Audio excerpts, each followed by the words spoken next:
Nous sommes réunis autour d'Antoine Assaf, qui est un habitué de ces lieux, à propos de deux livres, Habemus Papas, donc faisant référence à Benoît XVI et à l'actuel occupant du siège, et son dernier livre, L'Islam radical.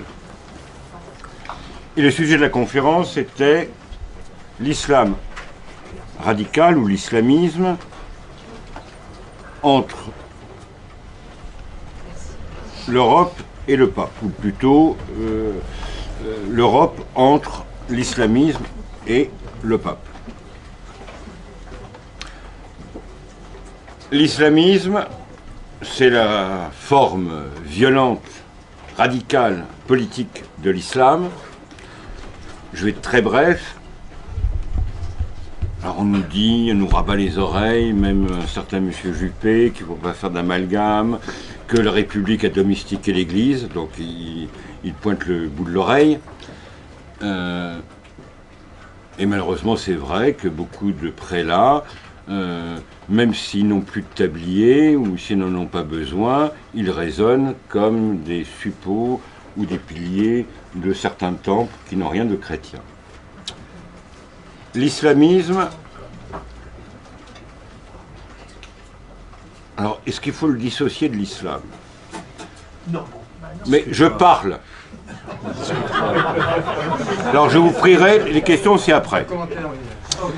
Malheureusement, spirituellement et doctrinalement, l'Europe est désarmée, en particulier à cause de la déclaration conciliaire Nostra Aetate, qui est tributaire des réflexions de Massignon, et il est à peu près certain qu'aujourd'hui, ce texte plus qu'irénique ne serait pas rédigé de cette manière, car les travaux sur les origines de l'islam ont bien progressé. Alors certes, on peut trouver des musulmans pacifiques, et d'ailleurs en Orient, vous êtes bien obligés de dialoguer, non pas sur le plan religieux, mais sur le plan social avec eux. La nature a horreur du vide. L'Europe, malheureusement apostate, parmi ses valeurs fondamentales gravées dans le marbre des lois, il y a toutes les contre-valeurs, et on le voit, dernier aboutissement, l'Irlande, pays autrefois catholique. Et il serait bon peut-être de jeter un coup d'œil attentif sur deux faits. La réconciliation entre la 13e tribu, ou plutôt l'Amérique, et Cuba, grâce à l'intermédiaire du pape. Donc le pape a un rôle géopolitique. Et on l'a vu qu'autrefois, le conflit entre le Chili et l'Argentine avait été évité grâce à l'intervention diplomatique du Saint-Siège. Mais on peut peut-être s'inquiéter que ça va être un bloc sous la domination américaine. On arrive vraiment à un projet plus ou moins unipolaire auquel la papauté a contribué pour des raisons annexes et qui ne sont certainement pas les mêmes que celles d'Obama. Il est bon aussi de jeter un coup d'œil ou de relire le texte du pape François auprès des institutions européennes à Strasbourg et de faire un petit exercice de style. Supprimer la signature et se poser la question qui a prononcé ce texte, qui est malheureusement très interchangeable. Je pense en avoir assez dit, et assez dit de bêtises à vous, cher ami.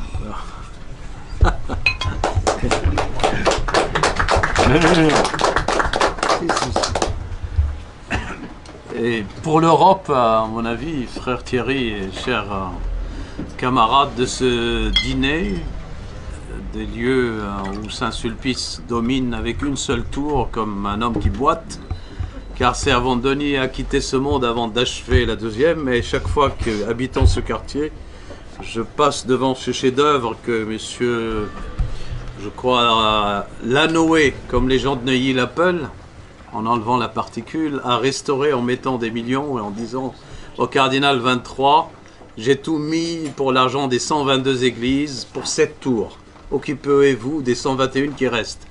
La tour est un chef-d'œuvre, certes, mais si l'on fait et l'on commet la même erreur de l'esthétisme, et oubliant que toutes les 121 églises doivent être restaurées pour être des lieux de culte, comme disent nos frères protestants en commettant une erreur, mais pour être les temples où le corps de Christ s'incarne. Il ne s'agit pas uniquement de restaurer une tour de Servandani, il s'agit de restaurer aussi la révélation chrétienne en Europe. Or aujourd'hui, pour moi, la question que je dois aborder, c'est-à-dire Rome entre les chrétiens, surtout d'Orient, qui souffrent aujourd'hui d'une guerre terrible, radicale à leur égard, directe, charnelle, guerrière, alors que l'Occident souffre une autre, plus sournoise et secrète, intellectuelle, bien sûr viciée dans les discours, que ce soit à l'ONU ou au Parlement, ou dans même certains sermons, qui sont faits pour introduire un certain modernisme lâche, et cette Rome qui est partagée aussi entre ce christianisme oriental, encore qui est du temps des croisades, parce qu'on l'extermine comme au temps d'Urbain II, et un islam que j'ai appelé dans mon livre radical, et j'ai dit l'islam, et le jeu de mots était de dire radical, parce qu'il est. À la lettre, il ne peut être que radical, et puisque nos frères, comme on les appelle en Orient, pas pour éviter une guerre, mais pour aussi commencer par tendre la main à nos frères les musulmans, considèrent que leur livre descend du ciel. Donc s'il descend du ciel, chaque verset doit être pris à la lettre, et il y a des choses qui ne peuvent d'aucune manière faire soumettre à l'exégèse pour les rendre, comme certains théologiens depuis Vatican II, le rendre accessible à une certaine modernité, à une lecture un peu plus socialiste, plus ouvrière de la... Donc, si l'islam est révélé, il ne peut être que radical. Mais moi, mon but était de partir de Rome, premièrement pour dire que Rome tire aujourd'hui une leçon très ancienne. C'est que, au moment où l'Orient, n'allons pas si loin que cela, en 1096, a commencé par subir les attaques des terroristes de l'époque, les Seldjoukides. Et ce califat des Seldjoukides, qui a connu plusieurs califats, Bouyides et d'autres, a eu un moment vers 1095-1096, des troupes de guerriers radicaux qui ont décidé de s'attaquer et d'appliquer la solution finale aux chrétiens d'Orient. Et c'était vraiment la solution finale, car leur chef, le Seljouk, a dit on détruit les églises, on applique la règle de ce verset qui dit tout simplement, je l'ai retraduit dans mon livre mot à mot, c'est que pendant ces guerres et dans la période 622-629, quand Mahomet était général de guerre, il disait tuez-les tous, hommes, femmes, familles, car ils font partie de leur armée. Et ils ont voulu aller jusqu'au bout de la radicalité de ce verset. Ils ont commencé par détruire les églises, se rapprocher de plus en plus et tenter de détruire, non pas une première fois le Saint-Sépulcre, mais une deuxième fois, car la première fois il a été détruit en 1077, reconstruit 1096, et c'est alors que l'empereur de Byzance, l'orthodoxe, et vous mesurez le temps, le schisme date de 1054, c'est en 1096 que les orthodoxes ont fait appel au pape catholique. Et on oublie ça, que dans la croisade, c'est Alexis Comnène qui va demander au pape de Rome au secours. Jeanne, au secours, comme dit un homme plein de foi et de cœur, c'est qui m'a un peu touché de voir qu'un homme politique en France puisse encore prier. Qu'importe, il est Jean, il est Marie, j'ai été très touché qu'il prie au pied de Jeanne qui est avec nous. Mais quand même, cet orthodoxe-là, à l'époque, il a dit au secours, où sont vos barons, où sont vos chevaliers? Et c'est alors qu'en novembre 96, au concile de Clermont, que Urbain II va prononcer un discours qui est très actuel, car notre François aujourd'hui a prononcé presque le même, en disant, comme il l'a dit à Erdogan, nous n'accepterons jamais, quoi que vous ayez des choses à lui reprocher sur la liturgie ou son côté un peu proche des pauvres des favelas d'Argentine, il a repris le discours d'Urbain II en disant « Nous n'admettrons jamais », il l'a dit à Erdogan, en face, comme un jésuite et plus qu'un jésuite, un Proche-Orient sans chrétiens. Il l'a prévenu. Comme il en a prévenu d'autres, comme il a prévenu Israël qu'il accepterait l'État palestinien, il l'a accepté de fait. Et il a même dit que cette croisade-là, sans prononcer le mot, doit sauver ces chrétiens d'Orient des mains de cette armée noire radicale. À l'époque, si je compare au discours d'Urbain II, Urbain II va ajouter une phrase qu'un jésuite ne peut pas prononcer, c'est que, parce qu'il l'intègre dans sa vocation, c'est que si je vous appelle, vous, barons du Nord, des Ardennes, Godefroy de Bouillon, vous êtes entouré des gens qui veulent votre héritage, votre mère aurait pu être reine de France, lui-même aurait pu être roi de France, Raymond de Saint-Gilles de Toulouse, si je vous appelle à arrêter vos conflits de barons ou de baronnerie entre vous, c'est pour vous indiquer la vraie guerre. Il prononce alors le mot de la guerre juste dans ce discours, et il ajoute, c'est le Christ qui le veut. Ça n'est pas seulement un pape qui vous parle, c'est le Christ qui veut cette croisade. Aujourd'hui, si vous regardez le discours de François, il a demandé que ça soit voté à l'ONU, car nous sommes dans le temps des guerres ni saintes ni justes, mais légales. Et que ce ne soit pas les États-Unis qui dirigent cette coalition, qui soit, bien sûr, partie de ce vote. Cette voix de Rome a touché les chrétiens d'Orient, certes, parce que nous savons, bien qu'en retard, cette coalition se prépare, et qu'il y aura une guerre, malgré les alliances secrètes. Et c'est pourquoi, en face de ce discours qui est tout théologique, celui d'Urbain II, le Christ veut que ces chrétiens soient sauvés, et il ajoute cette phrase, tout en latin, que j'ai repris dans mon livre, dans ses nuances très très belles.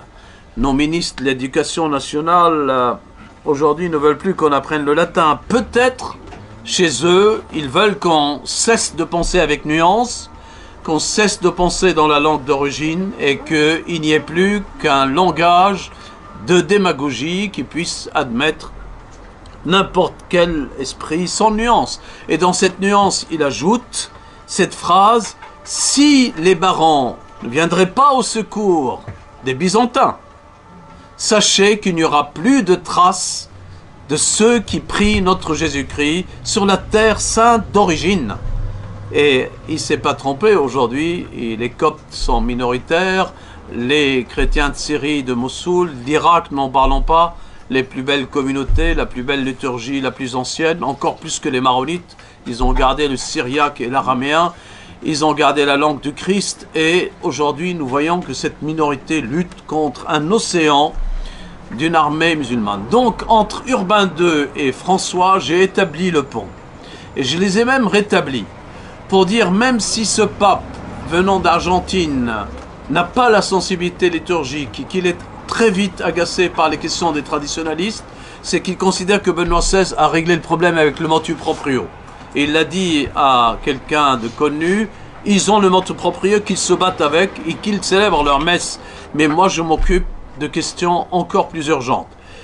Théologiquement, il n'y a rien de plus urgent que la messe, nous le savons. Mais il faut savoir aussi que cette question doit être traitée en face d'une nation turque ambiguë.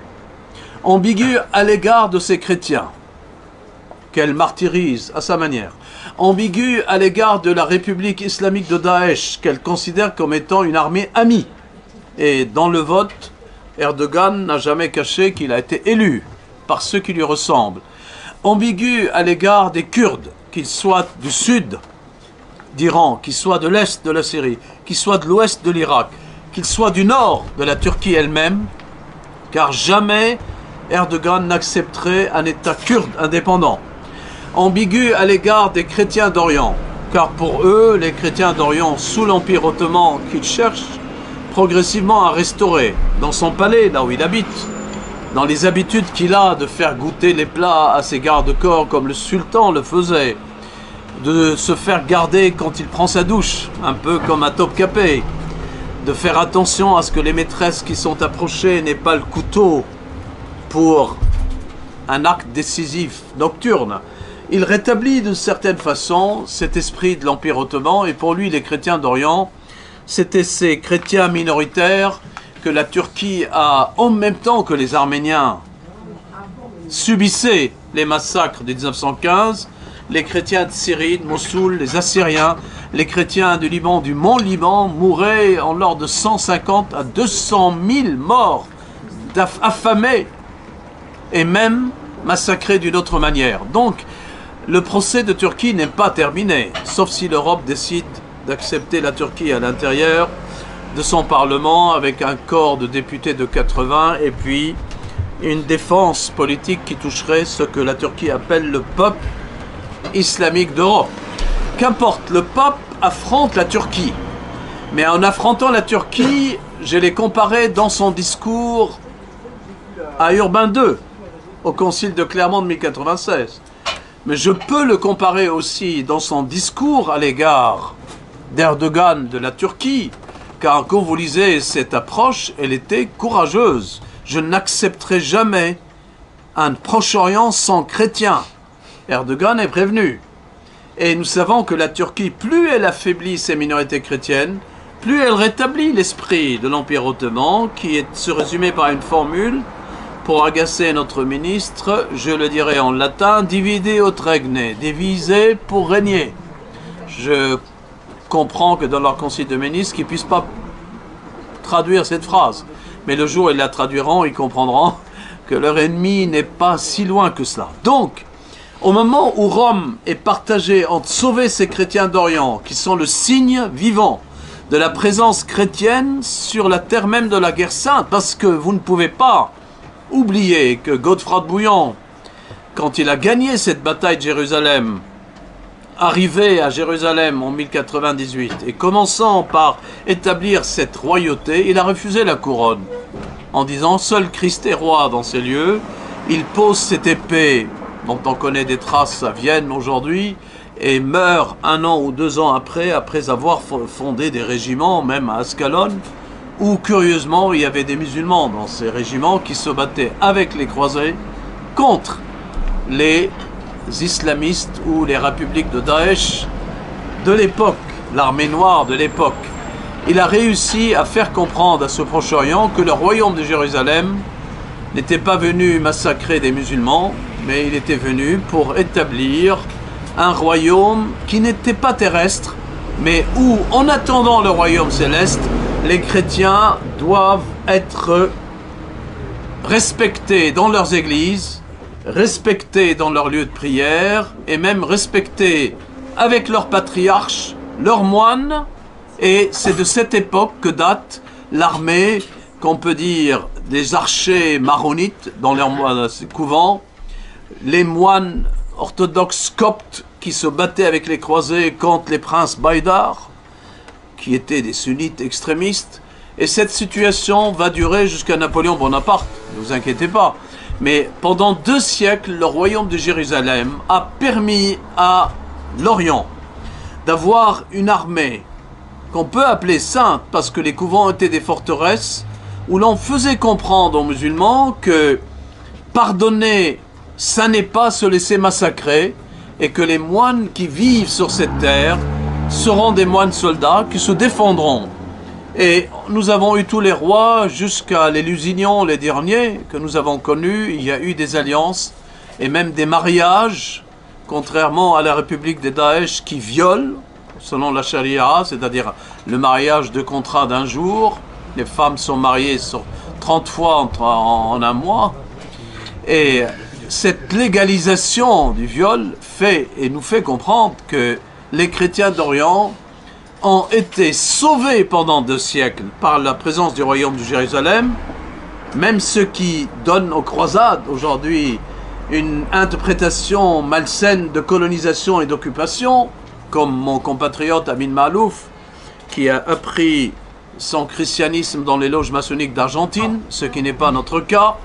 Jamais il n'y a eu de colonisation avec les rois et le royaume de France, jusqu'à même, et ne pas oublier Baudouin IV, le roi très beau, mais qui était le roi lépreux, quand il s'est battu contre Saladin et après sa mort, de Beyrouth jusqu'à Jérusalem, son enterrement a été suivi par plus de 70% de musulmans qui, sous son règne, vivaient une liberté et un respect en attendant, comme il leur disait, que votre foi, vous allez comprendre et vous allez reconnaître le Messie, mais en attendant, jamais le roi de Jérusalem victorieux contre Saladin ne vous massacrerait. De même qu'avec Richard Cœur de Lion, qui a réussi à établir la paix avec Saladin, à obliger Saladin à ce que les chrétiens soient respectés à Jérusalem. Je donne tous ces exemples historiques pour vous dire, aujourd'hui, parmi les chefs d'État du monde, il n'y a que le pape de Rome qui a déclaré cette croisade en demandant une force légale avec tout protestant des États-Unis, catholiques de France, qui viendrait au secours des chrétiens d'Orient au nom d'une armée. Vous voulez pas le mot juste?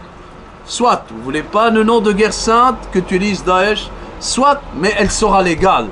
Et pour quelle raison elle sera légale? Parce que le droit est fondé sur la loi naturelle de la défense sacrée, et le droit est fondé sur une foi qui n'admet pas que le diable soit victorieux dans l'absolu. Il peut faire du mal, mais le mal ne vaincra pas. Et c'est toute l'idée de Urbain II, c'est-à-dire en disant à ses barons, allez, vous allez vous battre pour la cause qui est pour vous, salut. Vous vous battez pour une forteresse, vous, Godefroy de Bouillon, vous êtes le noble chevalier, votre noblesse sera encore plus grande là où vous serez. Quelques erreurs, une croisade populaire du père Pierre l'Ermite, le frère Thierry en fera autant en partant en Bourgogne et partant, mais il sera lâché par des hommes qui massacreront des villages juifs, s'enrichiront sur la route et arriveraient prisonniers à Constantinople. Ça n'est pas le cas de Godefroy de Bouillon, parce que la première chose qu'il va faire, c'est de faire comprendre à Alexis Comnène, n'écoutez pas la fougue de Raymond de Saint-Gilles, trop catholique, parce que Raymond de Saint-Gilles voulait dire nous sommes catholiques. Et Alexis Comnène avait peur que la victoire des croisés fût pour lui perte de ses terres. Et Godefroy de Bouillon va lui faire comprendre, nous ne sommes pas là pour prendre vos terres, nous sommes là pour sauver le Saint-Sépulcre. Il y a eu les chevaliers de Saint-Sépulcre, qui étaient beaucoup plus modestes que Chateaubriand, qui arrivé à Jérusalem va dire « Ah, je suis chevalier de Saint-Sépulcre comme Godefroy de Bouillon. Je suis à Jérusalem comme Godefroy de Bouillon. » Il a oublié ce Malouin qui a un grand style, mais une âme un peu orgueilleuse, qui n'a pas porté l'épée comme Godefroy de Bouillon. Et qui ne s'est pas habillé comme pèlerin, pauvre, pour rencontrer le moine de Palestine devant le Saint-Sépulcre comme Godefroy de Bouillon. Et qu'il n'est pas mort en se battant du côté d'Ascalon, empoisonné, presque il a mangé un morceau de pain d'arbre, et qu'il n'a pas été comme Godefroy de Bouillon, et que beaucoup d'endroits qu'il décrit dans ce voyage, contrairement à Godefroy de Bouillon, qui les a vus, lui, il ne les a pas vus, ni connus. Donc, ce n'est pas ce genre de croisée que nous voulons. L'écrivain du génie de christianisme est un grand écrivain, mais il a un orgueil en lui que le croisé n'avait pas. Ils ont donné leur vie, et jusqu'aujourd'hui, que ce soit dans ma famille qui se sont battus avec les croisés, et nous portons dans les armes ce signe avec les deux unions. Ils les ont même suivis à Chypre. J'ai retrouvé des tombes dans les morts datent de 1320, 1312, 14, c'est-à-dire le départ de 1280. Ces rois, et pour dire un jour nous reviendrons, mais d'ailleurs curieusement, à l'est, à la Médine Mecque, à l'est, la terre presque sainte et bénite des musulmans, depuis 45-46. Bush vient en 2006, n'a pas quitté le pouvoir sans se renouveler ce contrat pour 60 ans, si vous voulez. Vous nous donnez du pétrole à des prix très très bas et parfois gratuitement, on vous donne les armes. Le musulman, l'État islamique, alors que Mahomet avait des épées et des caravanes et une cavalerie puissante que même Saint Bernard admirait. Il disait aux chevaliers occidentaux, vous êtes trop lourds.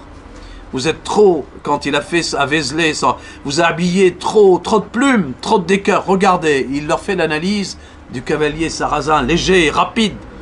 Faites comme eux, soyez sobres et soyez aussi dans la prière. N'arrivez pas avec vos devises, que la devise soit intérieurement. Et avec son cousin, Acito, il a écrit l'art et la règle spirituelle de la chevalerie que j'espère aujourd'hui qu'elle va renouveler pour tout soldat. Et pour tout homme qui veut se battre pour ce genre de guerre. L'Amérique ne se bat pas pour cette guerre. L'Amérique, elle vend les armes, elle tient les rois d'Arabie Saoudite.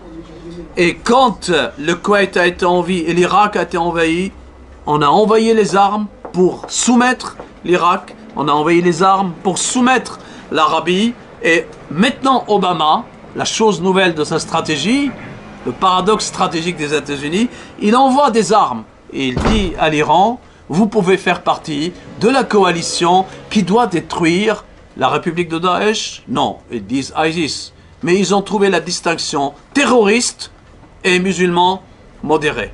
Ils ne disent pas islam radical, islam modéré. Les terroristes, et Obama l'a bien dit depuis le discours de l'Égypte, qui n'ont rien de musulman, il n'a pas lu, il ne connaît pas la religion de son père en disant, et il connaît que le protestantisme de sa mère. Ce qui donne les résultats. D'un côté, il veut tenir l'Arabie Saoudite, de l'autre, il veut donner à l'Iran un rôle, se servir de ce grand général Soleimani qui mène toutes les guerres aujourd'hui. C'est lui qui a ramené Ramadi, c'est lui qui protège encore certains Kurdes, qui arment et qui entraînent certains chrétiens, parce que les chrétiens de Liban, bon, ils ont leur milice, 100 000 hommes prêts à défendre avec leur armée, mais les autres Irakiens, les Coptes, n'ont pas eu cette culture ni le temps d'être armés. L'armée chrétienne libanaise a été armée même par Tsahal, Israël, pour se battre contre la Syrie. Mais quand vous regardez ce paradoxe, vous pouvez comprendre alors la réponse de la stratégie russe, qui est beaucoup plus constante, plus ancienne, et vous allez comprendre pourquoi Poutine, là, il y a 2 jours, a fini par envoyer une liste des 35 personnes dans le monde qui insultent la Russie et qui ne sont pas désirables. Dankon et bandit, 2 à la fois, comme bandit. Et il dit, il est très heureux d'être sur la liste des Russes, même des députés français. Car la stratégie russe, elle est toute en subtilité. Premièrement, au moment où le printemps arabe tombait, toutes les villes, surtout la Libye, la Syrie a été protégée par Poutine. Pour quelle raison? Parce que tout simplement, on sait que depuis Nicolas Ier, les 2 ports de Latakie et Tartous, c'est la place vivante qui tient Constantinople en face. Et à l'époque, Nicolas Ier voulait faire comprendre à Napoléon III que cet axe-là, si la France se mettait en alliance avec Nicolas Ier, l'homme malade comme Nicolas Ier l'a appelé, tombera et Constantinople tombera. Et tous les chrétiens orthodoxes et catholiques seraient protégés jusqu'à Jérusalem et on regagnera et on vaincra de nouveau après les pentes et ça sera de nouveau un royaume des croisés. Personne n'a compris cette stratégie. Le complexe qu'avait Napoléon III comme son oncle finalement à l'égard des Anglais a fait qu'il n'a pas compris à l'égard de Crimée ce qu'il fallait faire, alors que la guerre d'Orient, la question d'Orient en 1857 et 18 jusqu'à 60 et l'expédition française, il était allié avec les Russes. Pendant la guerre de Crimée, il abandonne cette alliance, il perd. Et nous avons perdu une chance. Mais Poutine, plus cultivé qu'on le croit, quand vous écoutez ses analyses, moi je suis très étonné. Quand il a discuté avec Philippe de Villiers du spectacle de Crimée, il lui a dit « Qu'est-ce que vous allez faire quand dans l'histoire de la Russie, vous allez arriver à 1812 ?» Philippe de Villiers a hésité pour retrouver la date 1812. Et il a fini par lui dire « Vous savez, les Vendéens, on n'aime pas trop Bonaparte. » Bon, très bien, peut-être qu'il a raison. Mais à l'égard de ce que les Tsars ont fait dans cette région, par la protection de la Syrie et du régime d'Assad, dictatorial ou pas, contre des rebelles divisés, fournis en armes au début par l'Arabie Saoudite et les Qataris, aujourd'hui il le regrette, il a créé l'équilibre, il a arrêté les fusions de ce qui est appelé printemps arabe.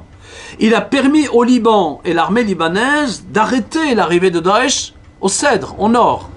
La France ayant compris cette importance, elle arme l'armée libanaise et l'Arabie Saoudite paye 3 milliards de dollars pour que cette armée faite d'ingénieurs et de soldats courageux, qui manquent beaucoup d'armes, soit assez forte pour arrêter Daesh au Cèdre. Car si Daesh pénètre par le nord, les sunnites du nord vont être assez agités pour se rallier avec les sunnites de Daesh et créer un poids qui divisera le Liban avec les chiites et la milice de Hezbollah qui se bat avec justement le régime et curieusement qui appuie la stratégie russe et qui appuie la stratégie du grand général iranien Soleimani, dont le nom deviendra de plus en plus connu parce que c'est lui qui dirige les guerres, donne les opérations au Hezbollah et avance. Et curieusement, l'Amérique a compris, alors que Poutine l'avait compris bien avant, que le rôle iranien est extrêmement important pour faire chuter la République de Daesh.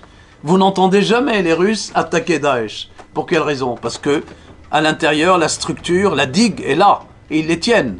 Ils savent le jour où la flotte russe va attaquer, elle attaquera. Mais la réponse de Poutine, elle est toute en subtilité. Que va-t-il faire quand Obama s'ouvre à l'Iran?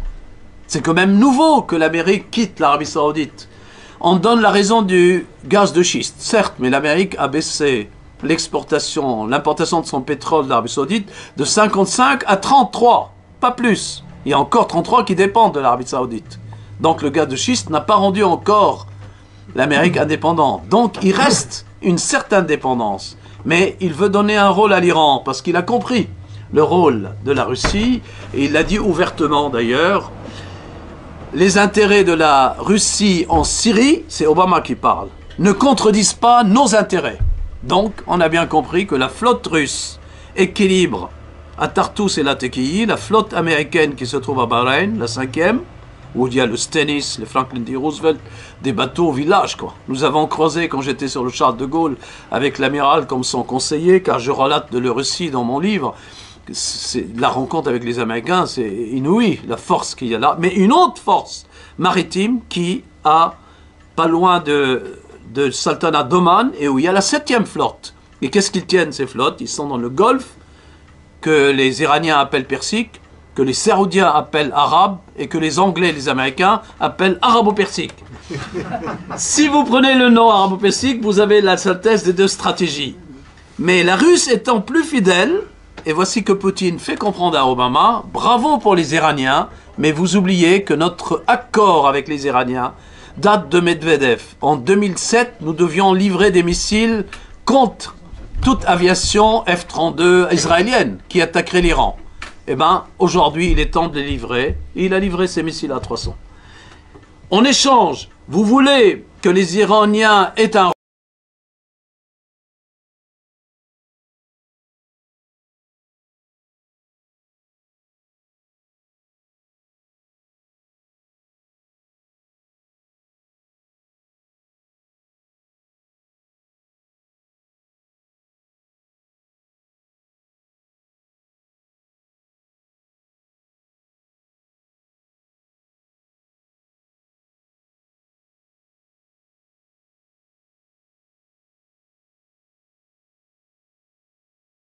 par la Syrie, encore avec 1000 $, ce qui poussera peut-être les socialistes à élever le RMI, le RSA à 1000 € par mois. Ils les garderont comme ça peut-être, plutôt que de passer par l'éducation.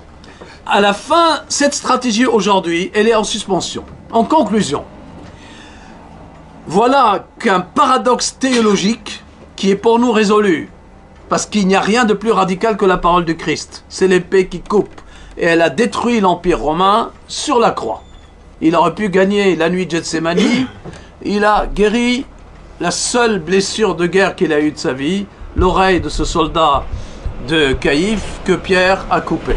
Et à mon avis, la Croix-Rouge a commencé ce jour-là, ou cette nuit-là, plutôt qu'à Solferino avec Monsieur Dunant. Et vous pouvez imaginer cette guerre que les chrétiens mènent.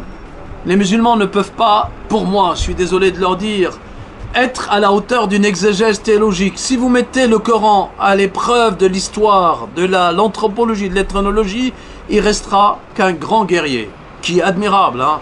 Personne n'a pu. Laurence d'Arabie rêvait de faire ce que Mahomet a fait, mais il était d'Oxford et il ne pouvait pas lire le Coran comme Mahomet pouvait le réciter par cœur. Donc il y a un paradoxe pour les musulmans, c'est cette division dans les grandes puissances qui sont censées représenter ce que les croisades étaient.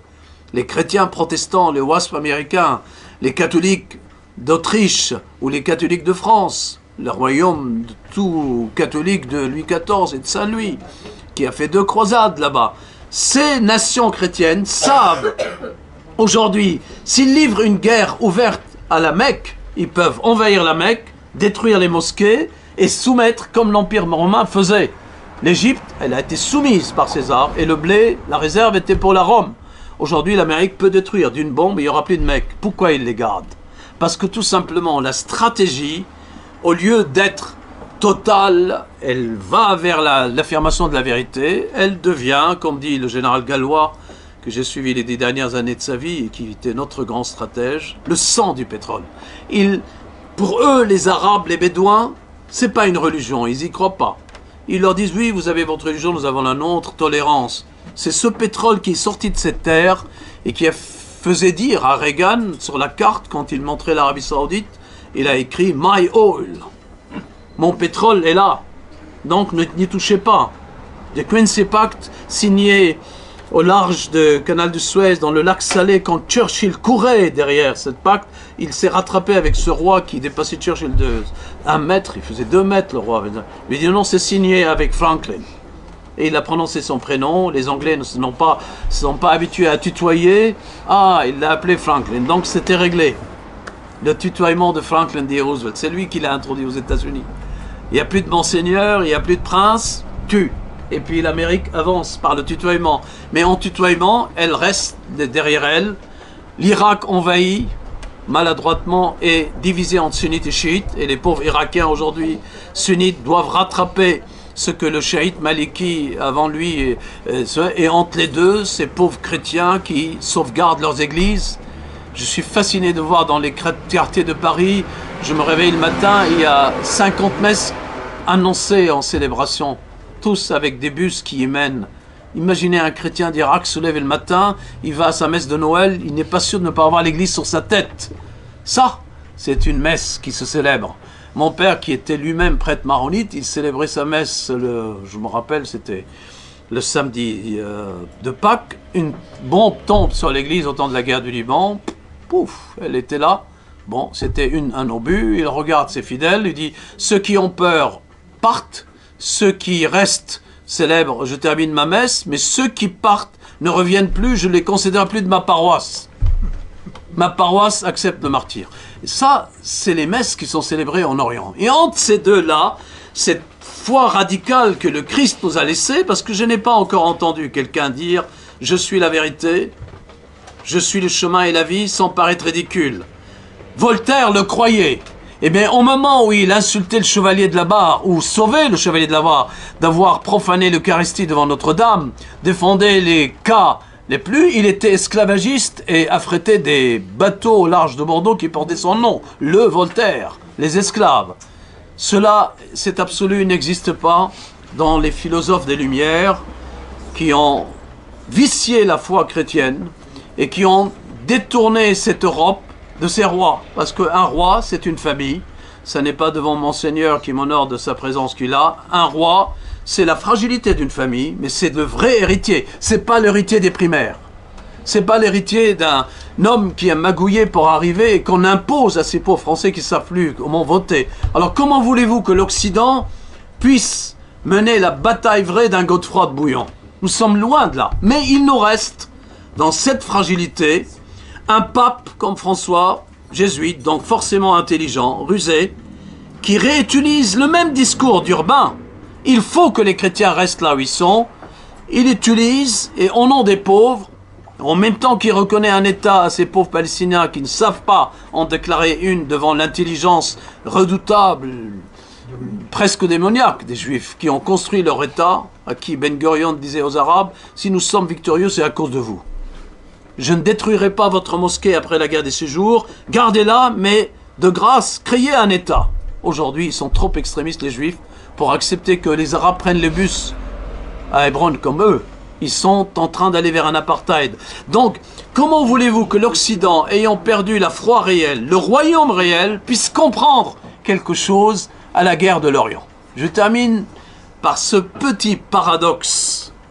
Si fragile, voyez-vous, et si quand même quand les apôtres étaient envoyés par le Christ, ils leur disent « Mais qu'est-ce qu'il nous faut ?» Il lui dit « Oui, oui, vous allez avoir cette guerre et vous aurez besoin d'épée. » Alors les disciples tout de suite, ils ont dit « C'est le Messie, on va mener cette guerre. » Et après lui, les Zélotes ont mené une guerre pendant un siècle à la Masada. Pendant un siècle avec quelqu'un qui s'appelait d'ailleurs Jésus. Ils coupaient les doigts pour résister et ils ont résisté, ces Juifs. Et Flavius Joseph raconte cette guerre du Messie charnel que les chrétiens d'Orient, irakiens, coptes, maronites, qui sont les plus arrogants parce qu'ils ont gardé la présidence et ils ont une milice, mais on comprend aujourd'hui qu'ils avaient raison, c'est que finalement notre vraie guerre est tellement spirituelle qu'aucune arme atomique, ni iranienne, ni américaine, ni même juif, ne peut nous faire douter de celui qui nous a dit qu'il était la vérité, le chemin et la vie. Je vous remercie.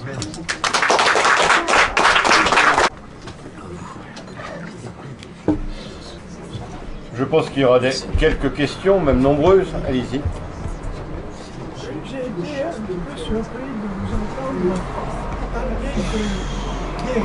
d'hérésie byzantine. Parce qu'à l'époque où ont fleuri les hérésies auxquelles vous faites allusion, l'arianisme ou le nestorianisme, et ça, la distinction entre Byzance et Occident, entre Orient et Occident dans le monde chrétien, n'existait pas. Les Ariens d'Espagne, les Ariens de France, ou les Ariens de l'Italie, les Ostrogoths, seraient vraiment très étonnés si on leur disait qu'ils étaient des Byzantins. Je vais répondre parce qu'il y a beaucoup de nuances théologiques, mais je sais que Monseigneur a d'autres rendez-vous, qu'il souhaitait dire un mot avant de partir. Il nous a honoré de sa présence, mais vous voulez dire un mot et je ne vais pas vous retenir, et après je m'occupe de toutes les hérésies du siècle. À vous, Monseigneur. Après les mots que vous avez prononcés, il est difficile d'exprimer une idée aussi convaincante, une idée aussi précise de notre rôle, de notre histoire et de notre avenir. Vous avez développé tout le sens de l'Occident, toute l'espérance que l'Occident peut redonner dans un Orient qui deviendrait aussi occidental. Je pense que vous avez au contraire exactement répondu aux espérances de tous nos amis ici, qui voudraient savoir exactement sur quel terrain nous devons préciser nos espérances. J'espère aussi que les États-Unis, que vous avez décrit avec beaucoup de finesse, sauront saisir ces finesses que vous avez bien voulu leur prêter. J'espère beaucoup que la Russie, que vous avez citée, maintiendra les positions du président Poutine actuellement, plus que celles de son intermédiaire, si je peux dire, interprésident Medvedev. Nous avons vu que Medvedev n'avait pas réalisé aucune protection de la Libye comme il aurait dû le faire, et je sais que Poutine l'aurait fait certainement.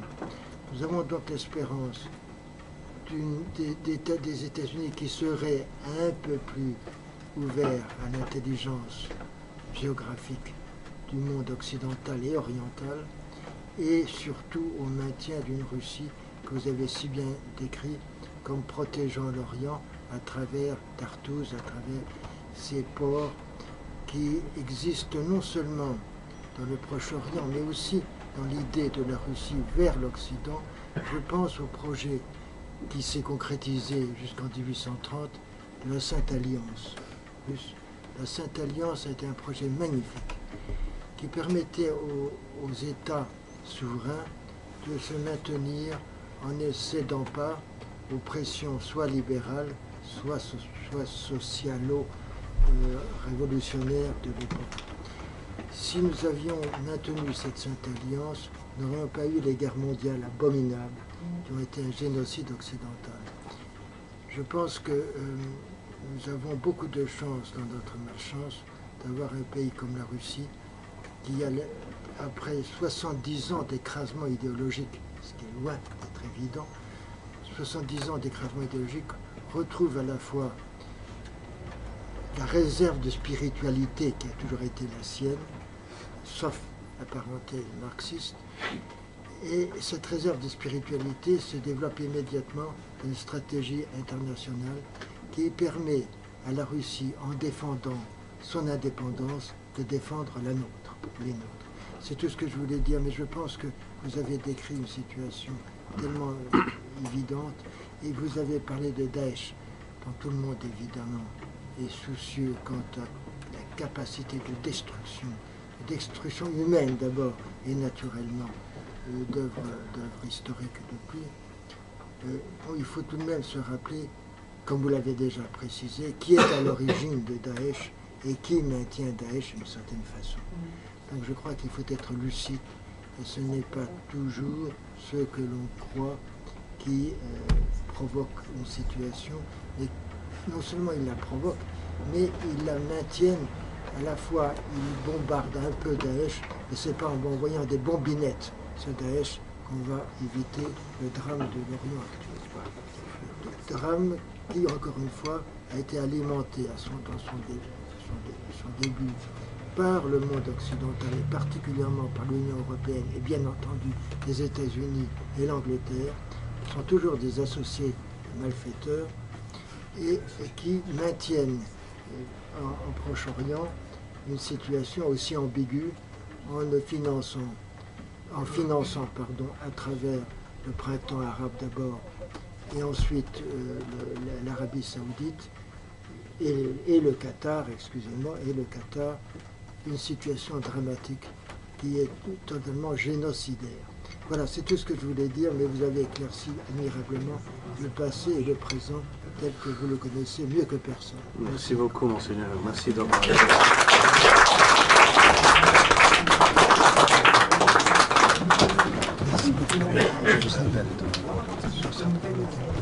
Il y a des empereurs, des Ariens, etc. Mais moi, je le limite à la réaction du premier occidental qui a lu le Coran en latin, traduit de l'arabe par les moines de Saint-Victor.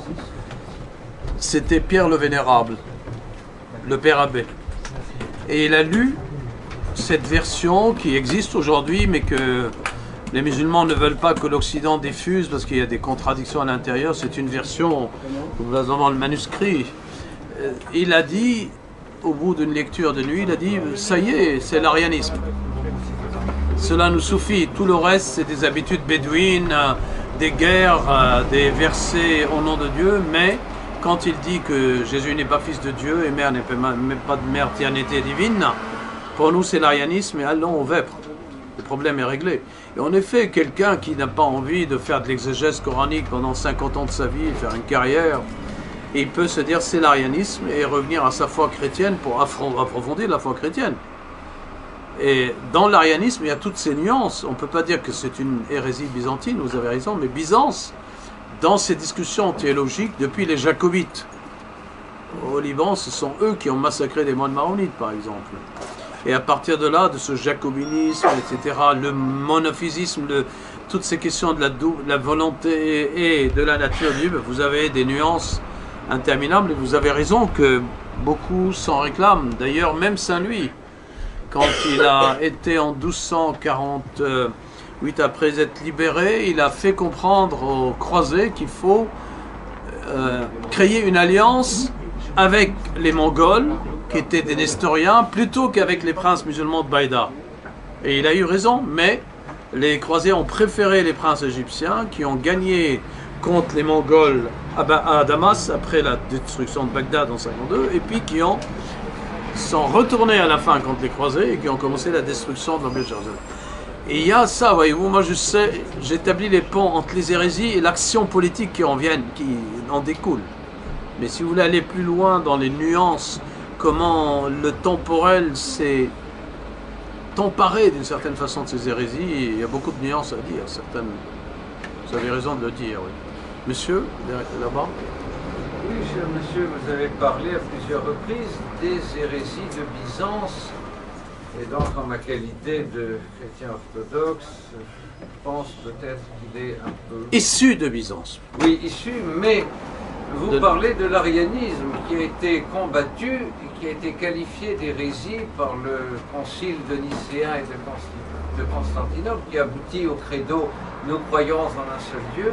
Tout à fait. Vous parlez du nestorianisme qui a été combattu par le concile d'Éphèse en 423, et donc qui a affirmé Marie Théotokos, c'est-à-dire génitrice de Dieu, en faveur de Jean 1,14, et verbo caro factum est, que o logos sarx et genito. Oui. Donc je pense que dans Byzance, quand on a des saints comme Saint Maxime le Confesseur et d'autres, voilà, Saint Athanas, qui était seul contre vents et marées pour défendre la vérité révélée.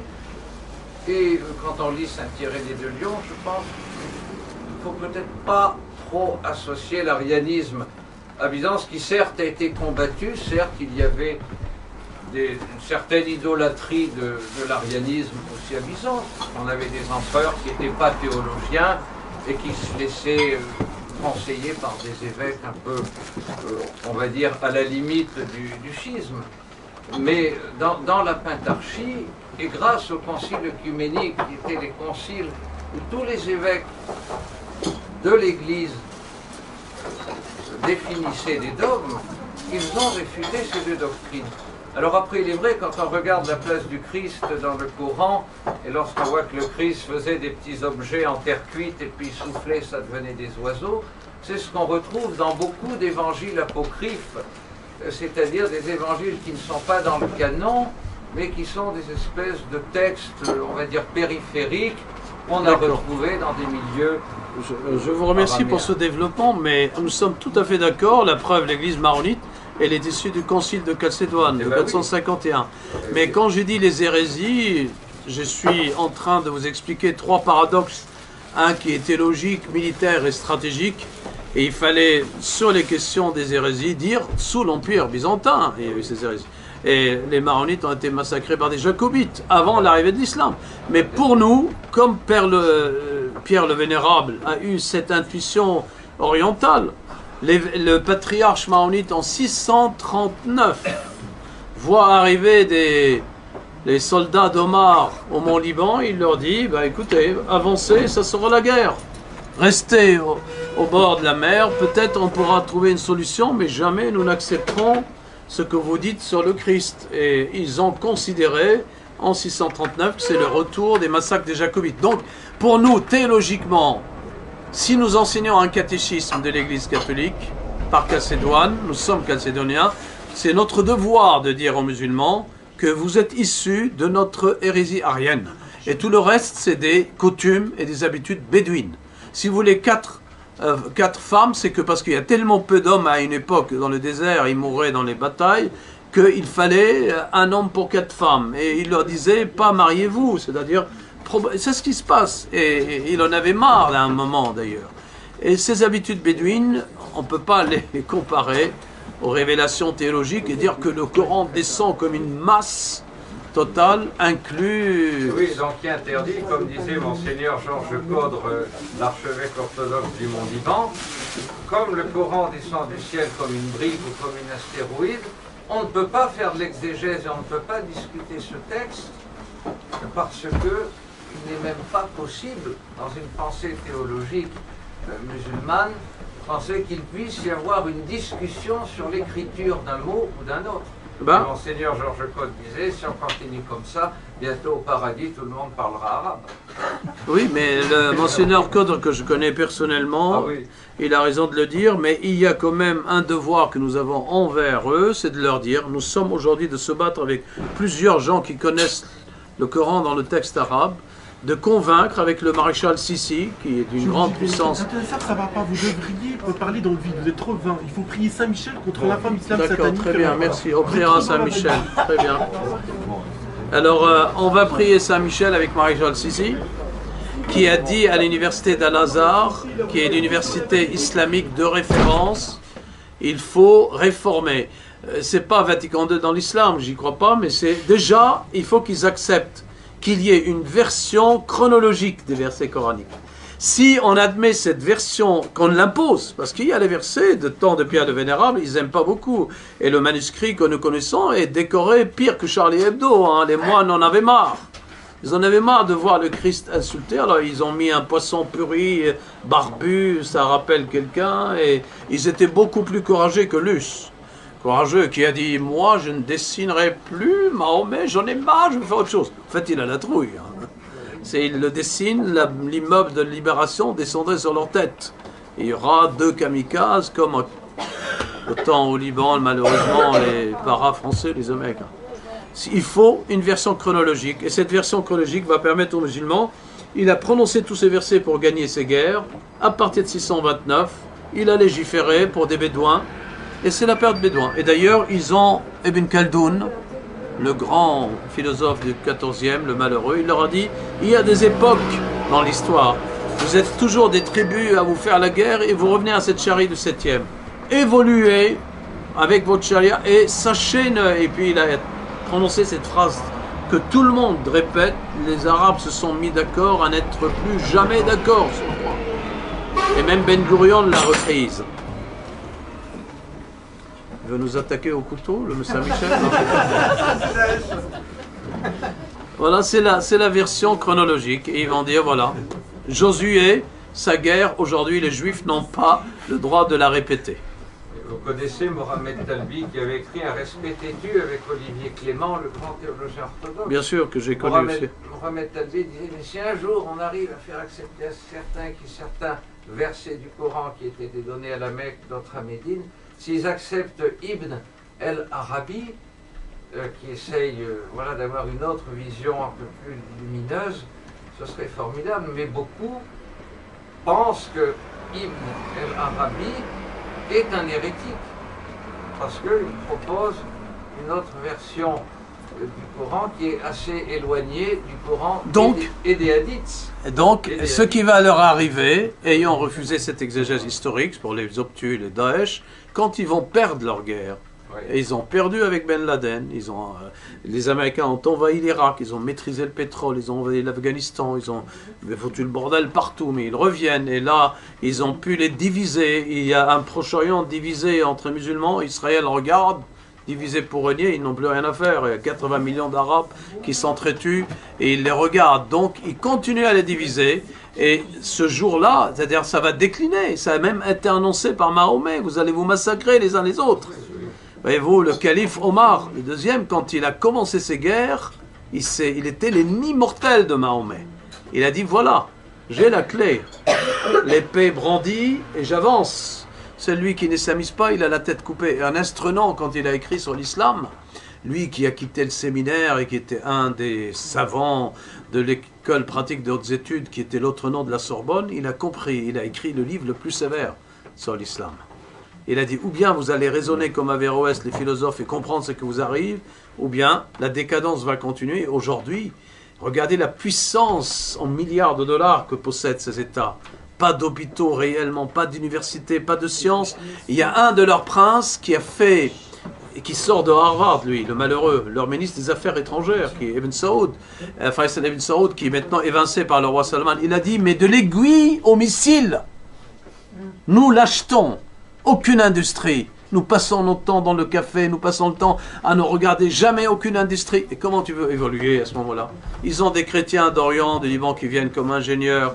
Ils ont quelques princes éduqués, très connaisseurs, mais le peuple en lui-même, il est tenu par des wahhabites, il est tenu par des populations qui travaillent pour les pays du Golfe, les Indiens, les Pakistanais, etc. Voilà, place aux questions. Excusez-moi pour que ce soit rapide et réponse courte pour que vous puissiez tous parler. D'autres questions? Pardon madame, vous répétez votre question? Oui, mon père, à l'époque, c'était pas une question, mais c'était à l'époque où mon père travaillait avec la famille Ibn Saoud, parce qu'il travaillait là-bas. Et c'est vrai qu'à l'époque, c'était les échanges de pétrole contre blé. Il a négocié, hein, mon père. Hein. Tout à fait. Et c'est vrai qu'à un moment donné, il a dit non, ça on ne peut pas continuer. Et mon père est resté ici. Et je sais que mon père avait été emprisonné, hein, je connais bien l'histoire. Hein. Ah, les blés de l'Europe, quoi, oui, le blé oui, de l'Europe. Oui, c'était ça. Hein. C'était voilà, ça. Voilà le grand problème. D'ailleurs, prédit par Averroès, prédit par Ibn Khaldoun, prédit par Avicenne, leurs grands philosophes qui ont su dialoguer avec les Grecs. Combien même à travers les traductions. Moi, cette histoire que ça a été traduit du grec, que les Byzantins eux-mêmes, syriaques, c'est vrai, c'est eux qui ont traduit du grec en syriaque en arabe, mais ces philosophes, Averroès, Avicenne, ayant lu la traduction, ils ont eu une attitude rationnelle de très haut niveau qui même dépasse les commentateurs d'aujourd'hui. D'ailleurs, je dis à mes collègues à la Sorbonne, à Rémi Braque et d'autres, qui aujourd'hui de nos élèves lit Platon et Aristote directement dans le texte? Avec la réforme qu'on nous a belkacémisée, là, comment voulez-vous? Qu'est-ce que vous reprochez aux Arabes d'avoir lu ça dans la traduction arabe? Et alors? Mais ils l'ont caché, certes, ils n'ont pas dit, ce sont les Syriens qui n'avaient pas le droit. C'était la tête coupée d'Averroès, il remerciait le grand Isaac, qui est syriaque et qui a traduit du grec. Donc, ils ne pouvaient pas le dire. Mais aujourd'hui, nous lisons Platon et Aristote, la plupart le lisent dans la traduction, et ils ont une réaction très supérieure. Mais aujourd'hui, ils ne veulent pas, et à mon avis, ils vont... Je parle avec une certaine compassion intellectuelle. C'est quand même dur d'avoir une compassion intellectuelle à l'égard d'une république qui enlève 7000 femmes Je suis très étonné de ces esthètes qui admirent Palmyre, les ruines, les chefs-d'œuvre de l'homme, mais ils oublient le chef-d'œuvre de Dieu. Ces femmes terribles, ils ont besoin d'être sauvés, les yézidites, les chrétiennes. Et la coalition tarde. Moi, je la pressens vers septembre, parce que la chaleur est telle en été que pour avancer avec les chars dans le désert, l'hiver et la chaleur, ils la préparent pour le moment. Et à mon avis, c'est l'armée iranienne qui va être à la tête. Et égyptienne, jordanienne, appui des forces spéciales américaines, les Navy Seals, et puis l'armée libanaise au nord du Liban, et puis la légitime syrienne est très affaiblie, mais c'est surtout la Russe tient par la flotte, par les missiles, et puis la flotte américaine. Ils vont tenir ils n'accepteront jamais que cette terre rentre dans un désordre total. Il faut prendre le pétrole là où il est, à moins 100 $ le baril, pour concurrencer qui? La République de Daesh qui vend les pétroles très très bas. D'autres questions ou remarques ou objections? Vous êtes un peu charitable avec ces pauvres musulmans, vous êtes bien cruel. En ce sens qu'ils vivent encore avec leurs contemporains. Les contemporains du Coran sont toujours là, les chrétiens et les juifs. Je faisais allusion tout à l'heure aux juifs radicaux, quelques juifs radicaux qui tournaient leur regard vers Hébron, en disant bon, il y avait quelques origines cananéennes parmi les voisins de Hébron, faisant une vague allusion aux Libanais qui, tout à fait, oui. Les ancêtres, on le sait, sont cananéens. Mais globalement, il n'y a plus d'Amalécites, il n'y a plus de Cananéens, il n'y a plus de Jébuséens, il n'y a plus d'Édomites. Tous ces peuples ont disparu depuis longtemps. C'est bien que dans la tradition juive hébraïque, il n'y a plus d'ennemis réels, concrets, directs à combattre. Tandis que ces pauvres musulmans ont toujours leurs ennemis, qui sont les juifs et les chrétiens, qui figurent dans le Coran, qui sont... Alors si les juifs et les musulmans avaient disparu, et les chrétiens avaient disparu, peut-être que l'islam aujourd'hui aurait été au même niveau moral que sont les juifs et les chrétiens. Oui, alors ils n'ont pas de chance à cet égard.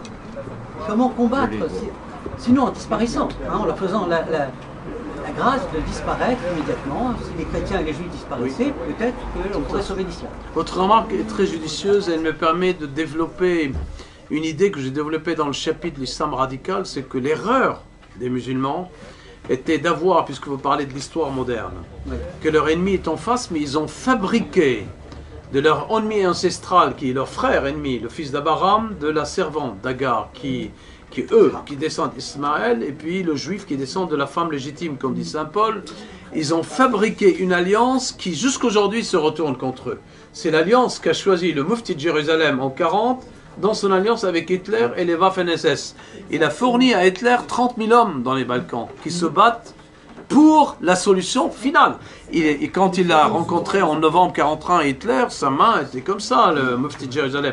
Hitler était fasciné, parce que pour Hitler, les Arabes, ça vient peut-être en race inférieure, juste avant ou après l'arianisme, mais il a quand même lui dit, nous allons les éliminer ensemble. Et il a vu cette alliance. Il lui a dit, je vais vous donner, Dieu sait ce qu'aurait fait Hitler une fois qu'il a découvert la Palestine et le pétrole. Il aurait soumis tous ces Arabes et il serait esclave à lui fournir le pétrole et sans égalité de droit. Il ne les aura pas traités comme les Américains les traitent. Parce qu'après tout, les Britanniques, majesté, quand ils voient le roi, et les Américains, Your Highness. Et ils achètent.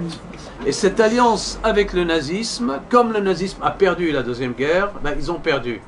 Création de l'État d'Israël après la Deuxième Guerre. La guerre des Arabes nazis a continué avec Arafat, entraîné chez les Waffen-SS, lui aussi, avec les nazis, et elle a continué avec les partis politiques qui sont nés,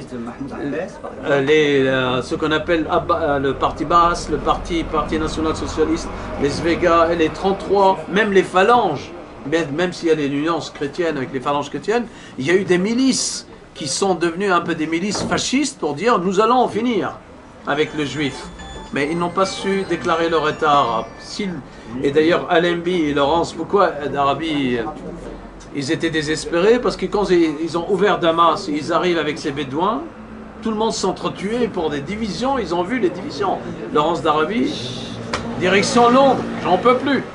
Surtout qu'ils venaient d'être violés par nos soldats turcs. Il y a eu quand même des alliances entre certains chrétiens et les musulmans, et chiites, bien sûr, dans bien sûr. le sud du Liban. Tout à fait.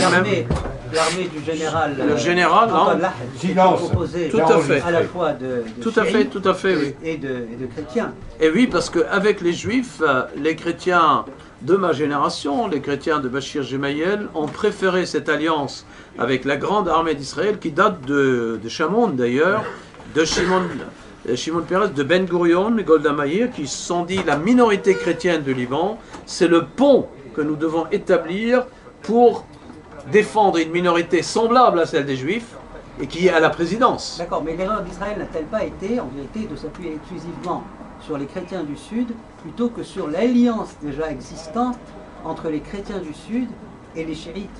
Ah oui, mais les chrétiens du Sud et les chiites, n'oubliez pas que l'armée du Liban Sud, qui a été dirigée par le commandant Haddad au début, et après sa mort, Lahad est venu après, le général, major de sa promotion au sein de l'école de guerre française, hein, c'est pas un milicien rebelle. Et sa milice, l'armée du Liban Sud, elle était constituée de 65% de chiites, mais qui ne sont pas avec le Hezbollah aujourd'hui, et dans 1000 à 1005, aujourd'hui se trouvent exilés en Israël. Lui-même s'est exilé en Israël parce que Chirac a refusé de l'accueillir ici comme réfugié politique. Il est mort là dernièrement et il a même ouvert un restaurant pour vivre, et lui qui était 4 étoiles, même 5 à la fin, et il vivait d'un restaurant à Tel Aviv. Il est mort dernièrement. L'alliance entre juifs et chrétiens, elle date du temple de Salomon. Et ça, c'est ce qui affaiblit tout musulman radical, Hezbollah inclus, qui veut se débarrasser des chrétiens de Liban. Parce qu'Israël considère que le chrétien du Liban, contrairement à celui de l'Irak, celui de l'Égypte et de Homs et d'Alep, il est au pouvoir. Alors, il est à la présidence. Et le rôle ambigu du général Raoul dedans, c'est-à-dire, le général Raoul, aujourd'hui, on se rend compte que sa stratégie a abouti à la stratégie américaine. Parce qu'il faut se tourner vers l'Iran, vers les chiites, pour que les sunnites ne dominent pas la région, nationalisent les 500 000 réfugiés palestiniens au Liban, créent le déséquilibre entre sunnites et chiites, font dominer le pays par les sunnites, et comme au temps de l'Empire ottoman, le général vous dit, les sunnites sont plus cruels que les chiites, qui sont beaucoup plus doux, plus mystiques, mais l'alliance de Hezbollah avec l'Iran leur a permis d'avoir une milice très puissante qui joue aujourd'hui un rôle extrêmement important, mais sous le commandement du général iranien, Soleimani. Mais jamais le Hezbollah ne se retourneront contre les chrétiens. Et c'est là où le général a bien misé, c'est que il n'y a pas un seul chrétien qui est mort sous d'un fusil Hezbollah. Aujourd'hui, ils se battent comme l'armée libanaise contre les rebelles de Daesh à Kalamoun et ailleurs. Et quand Obama s'est tourné vers les Iraniens, il leur a dit, voilà, vous ne m'avez pas élu président. Aujourd'hui, si vous m'avez élu à la place de Soleiman en 2008, je serai le président idéal pour établir le pont entre l'Iran et le monde américain et que le Liban soit sauvé de Daesh. Sa vision était juste. Elle a paru comme une trahison, mais il a gagné 23 députés par cette alliance. La seule chose, c'est que ce sont les Hezbollah eux-mêmes qui ne veulent pas de lui comme président. Et pour quelle raison?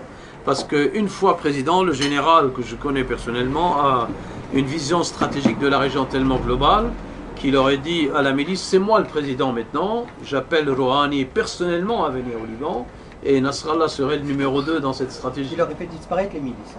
Bien sûr. Et même il l'aurait intégré dans l'armée. Mais même sans la faire disparaître, sa présence comme président de la République aurait rendu Nasrallah, qui est numéro 1 maintenant au Liban. Il parle, quand on écoute ses discours, il attaque l'Arabie Saoudite, il défend les Houthis du Yémen contre les sunnites de l'Arabie Saoudite. Il l'aurait éclipsé. Il le sait, c'est à cause de ça. Et quand même, c'est un chrétien qui est fort, qui allait dominer tout le pays. Donc, on n'accepte pas de président fort au Liban. On le veut modéré pour qu'il soit entre l'équilibre sunnite et chiite. Quand arrive un général Ang, il est imprévisible pour eux et il est dominant. Et là, il a 81 ans et malheureusement, mais il faut lui reconnaître que l'Amérique suit sa stratégie, parce qu'elle s'ouvre au général Soleimani à l'Iran, lui a dit le Hezbollah n'est plus traité comme une milice terroriste par les Américains. Ils ont besoin d'eux. D'autres remarques? Autre question?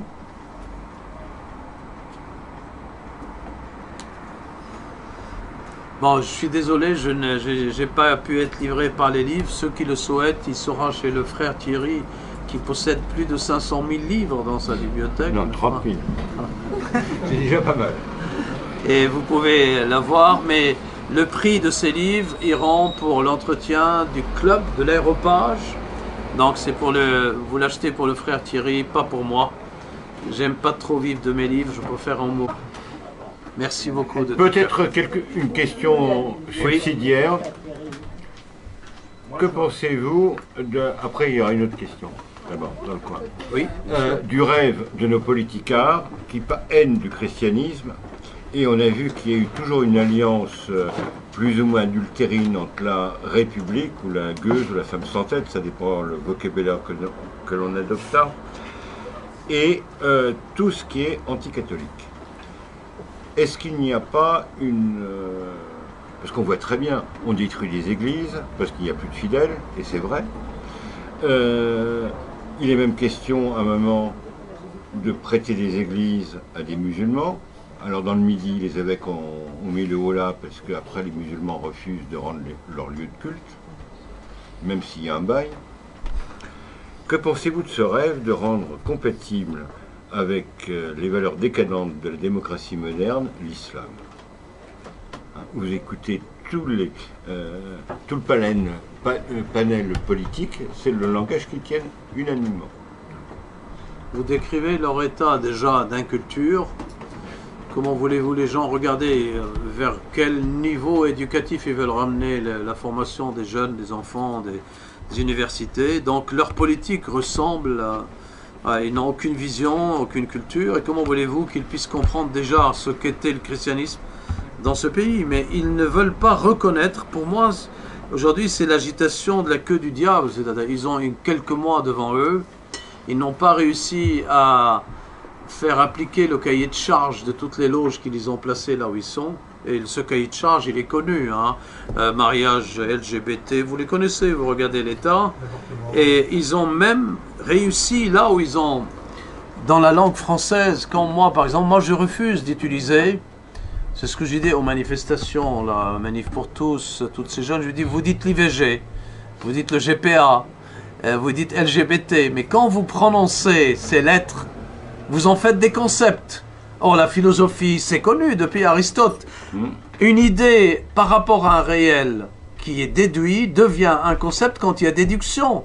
Quand il y a déduction d'une vérité. Donc je parle d'un concept. Vous dites IVG comme si c'est un concept. Et vous finissez dans les enfants disent un IVG. Mais un IVG, c'est comme vous disiez, la réalité, la nature, la pluie. Eh bien non, l'IVG ne doit pas être prononcé. L'interruption volontaire de grossesse, la gestation par autrui, ils ont réussi à vous nous mettre dans le cerveau comme un concept. Et vous finissez par dire oui, oui, pour ou contre. Mais non, les concepts se génèrent du réel. Et tout se fait aujourd'hui à partir d'abstractions pour détruire ce que la famille a pu établir dans ce pays. Et c'est pourquoi il faut, comme d'autres, je suis désolé, royaumes européens, il faut une famille royale à la tête, même constitutionnelle. Les Anglais arrivent à dire à l'Europe oui ou non. La reine annonce, et la vie de Churchill, on a beau dire que c'est une perfide Albion, on a beau dire que les Belges ont des rois qui ne sont pas à la hauteur, il faut mentionner, elle n'est plus là. Mais quand même, lui-même représente cette famille. Aujourd'hui, il n'y a plus de famille. Du coup, qu'est-ce qu'on a? On se bat pour savoir si c'est Nicolas ou Alain ou... Mais qui sont ces gens? Pourquoi les primaires doivent me concentrer autour? Chez les Américains, démocrates et républicains, c'est assez large comme primaire dans le peuple pour arriver à deux qui sont peut-être les plus charismatiques. Là, c'est tellement étroit qu'on dit, pourquoi je reviens. Donc, on est tenu par des faux concepts, par des faux candidats et des faux électeurs. Comment voulez-vous opter pour une philosophie? Quelle est la philosophie qu'il faut suivre? Aucune, il n'y en a pas. Il y a des gens qui sont nommés, on ne sait pas pourquoi. J'entends dire des gens, ah oui, mais vous critiquez en tant que prof la ministre de l'Éducation nationale, mais qu'est-ce qu'elle est belle. Je lui dis, mais quel argument? En plus, je ne trouve pas qu'elle soit plus belle que quoi que ce soit. Alors, regardez ses yeux, je lui dis, qu'est-ce que vous me décrivez? Ah, il faut sauver l'article sur Palmyre. Ah, Palmyre, je pleure sur tes ruines. Châteaubriand, mythomane à Jérusalem, qu'il n'a jamais vu d'ailleurs. Qu'est-ce que c'est ces ruines? D'accord, il faut sauver Palmyre, mais parlons des 7000 femmes enlevées, violées, des destructions d'une tradition chrétienne. Là, il n'y a plus de contenu. Enfin, il n'y a plus de contenu. Ce qui est effrayant qu'en France, il y a une réislamisation des jeunes de la 2e ou 3e génération, phénomène qui est propre à l'islam. Parce qu'au fond, les 5 piliers, c'est très simple à pratiquer. Oui, mais ils vont aboutir à un échec, père. On peut l'espérer, on en discutera. Et ils reviennent de la bataille, là. Ils savent ce qu'ils ont subi, les djihadistes. J'ai eu, en banlieue parisienne, une sorte de kit de conversion.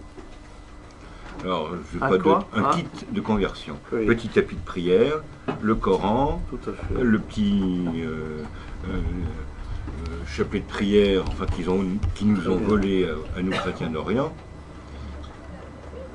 Et en 15 jours, 3 semaines, ils font des gens pratiquants. Je veux dire, pas pieux. Parce que pour le bourgeois dégénéré d'Occident, l'islam, c'est quoi? Dans le meilleur des cas, c'est le soufisme, qui peut être séduisant. Et au même moment, qu'est-ce qu'on voit? C'est vrai qu'il y a des baptêmes d'adultes tous les ans à Pâques. Mais est-ce que ces gens-là sont réellement pratiqués? J'avais un grand-père. Il vous ressemblait un peu. Il avait une barbe, mais il avait toujours son fusil de chasse, même pendant le repas, parce qu'il savait très bien, en faisant du chasse, il va croiser un islamiste. À l'époque, ça commençait les Palestiniens, et que la marche, la promenade de chasse se termine par une bataille. Et quand il commençait ces discussions autour du contenu, etc., il leur disait cette phrase que je trouve de plus en plus vraie. C'est pas parce que c'est mon grand-père. Parce qu'il m'a dit, arrêtez de mettre de l'ordre dans les poubelles.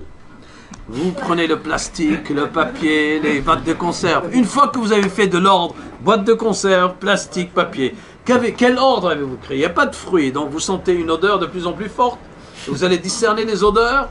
Il leur a dit, le diable se bat contre vous, et depuis l'origine, celui qui me dit que Jésus n'est pas fils de Dieu, il m'attaque s'il veut me tuer. Si je suis guerrier, je me défends, ou bien je meurs en martyr, ou bien j'arrête, je défends ma famille.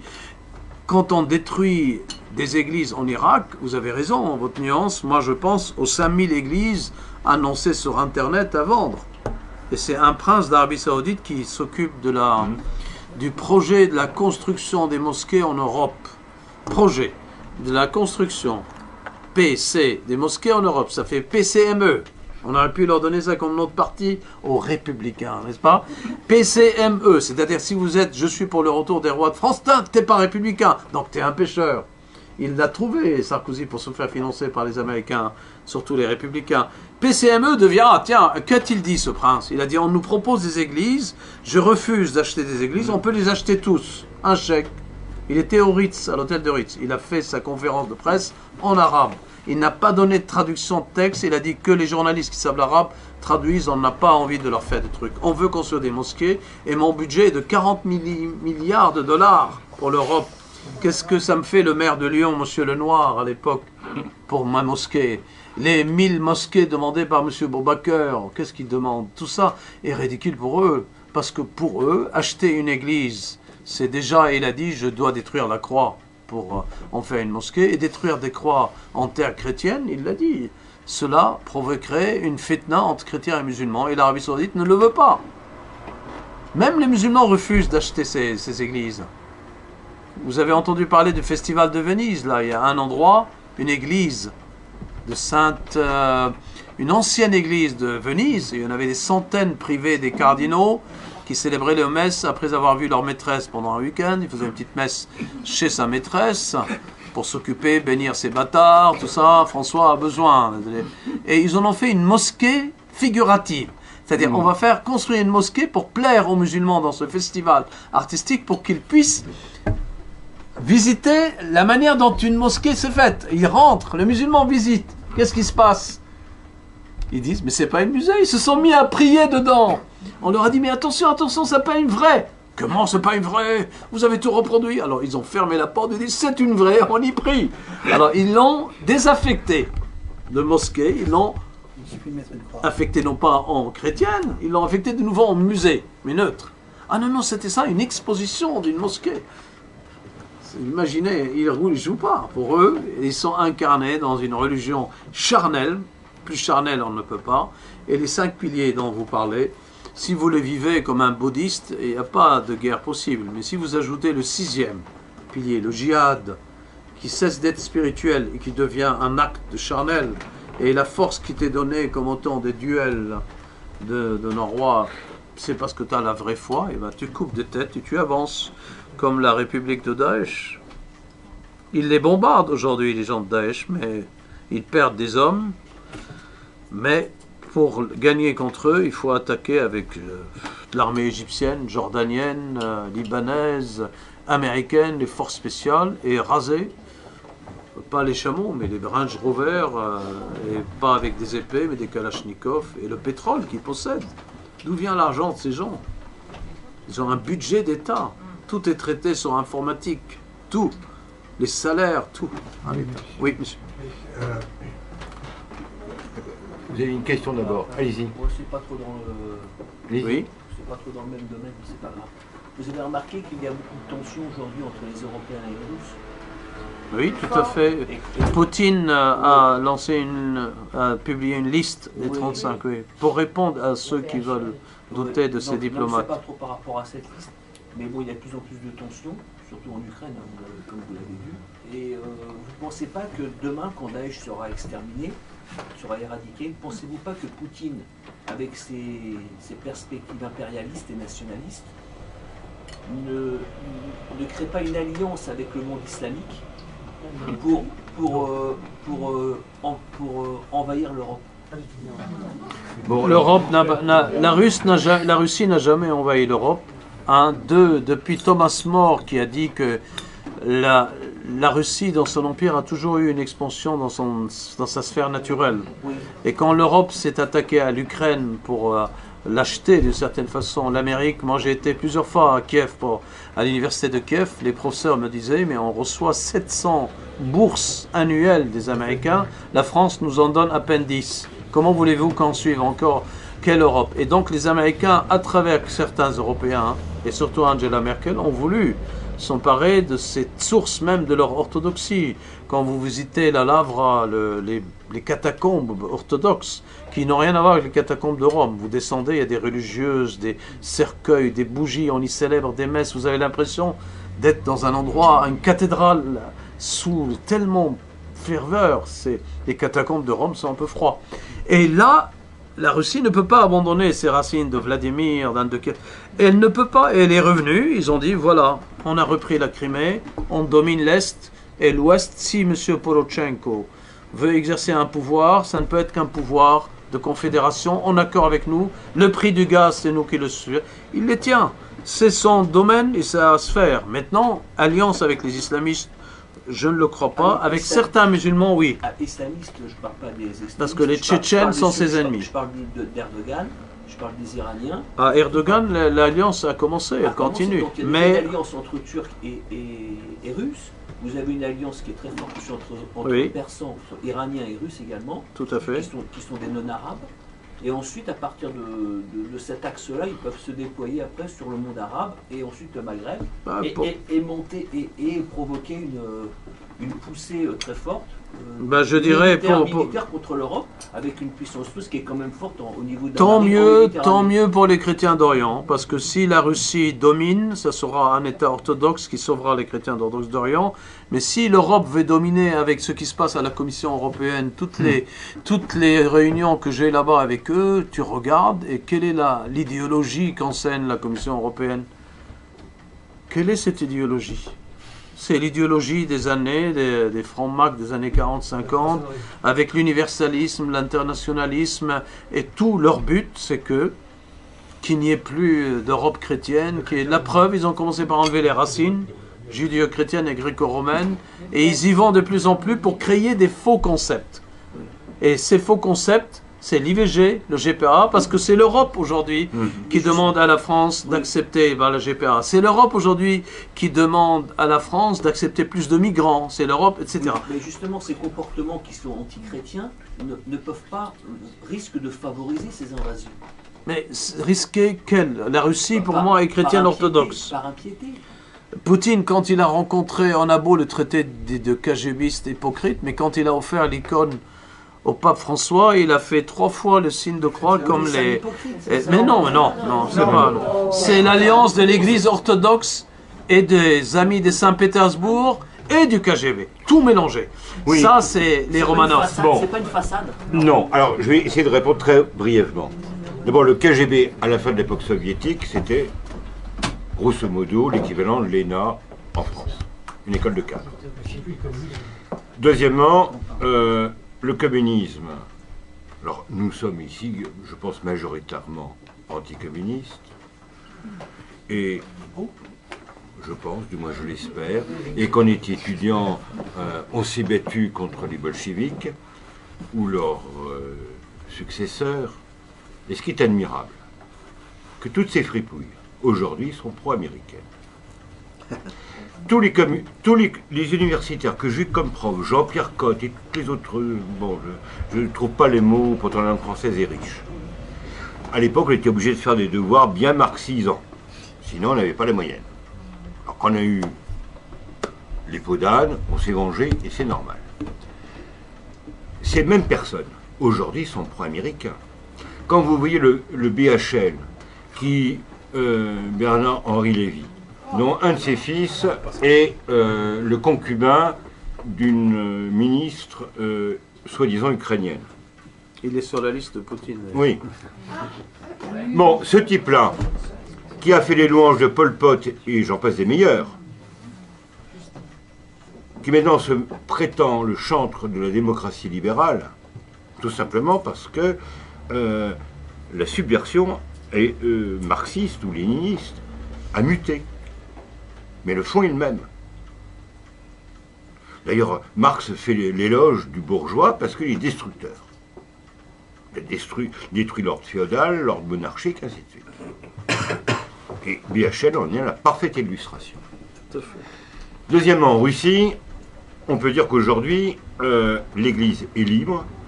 Ils appliquent réellement le concile de 1917, séparation de l'Église et de l'État, mais symphonie des pouvoirs.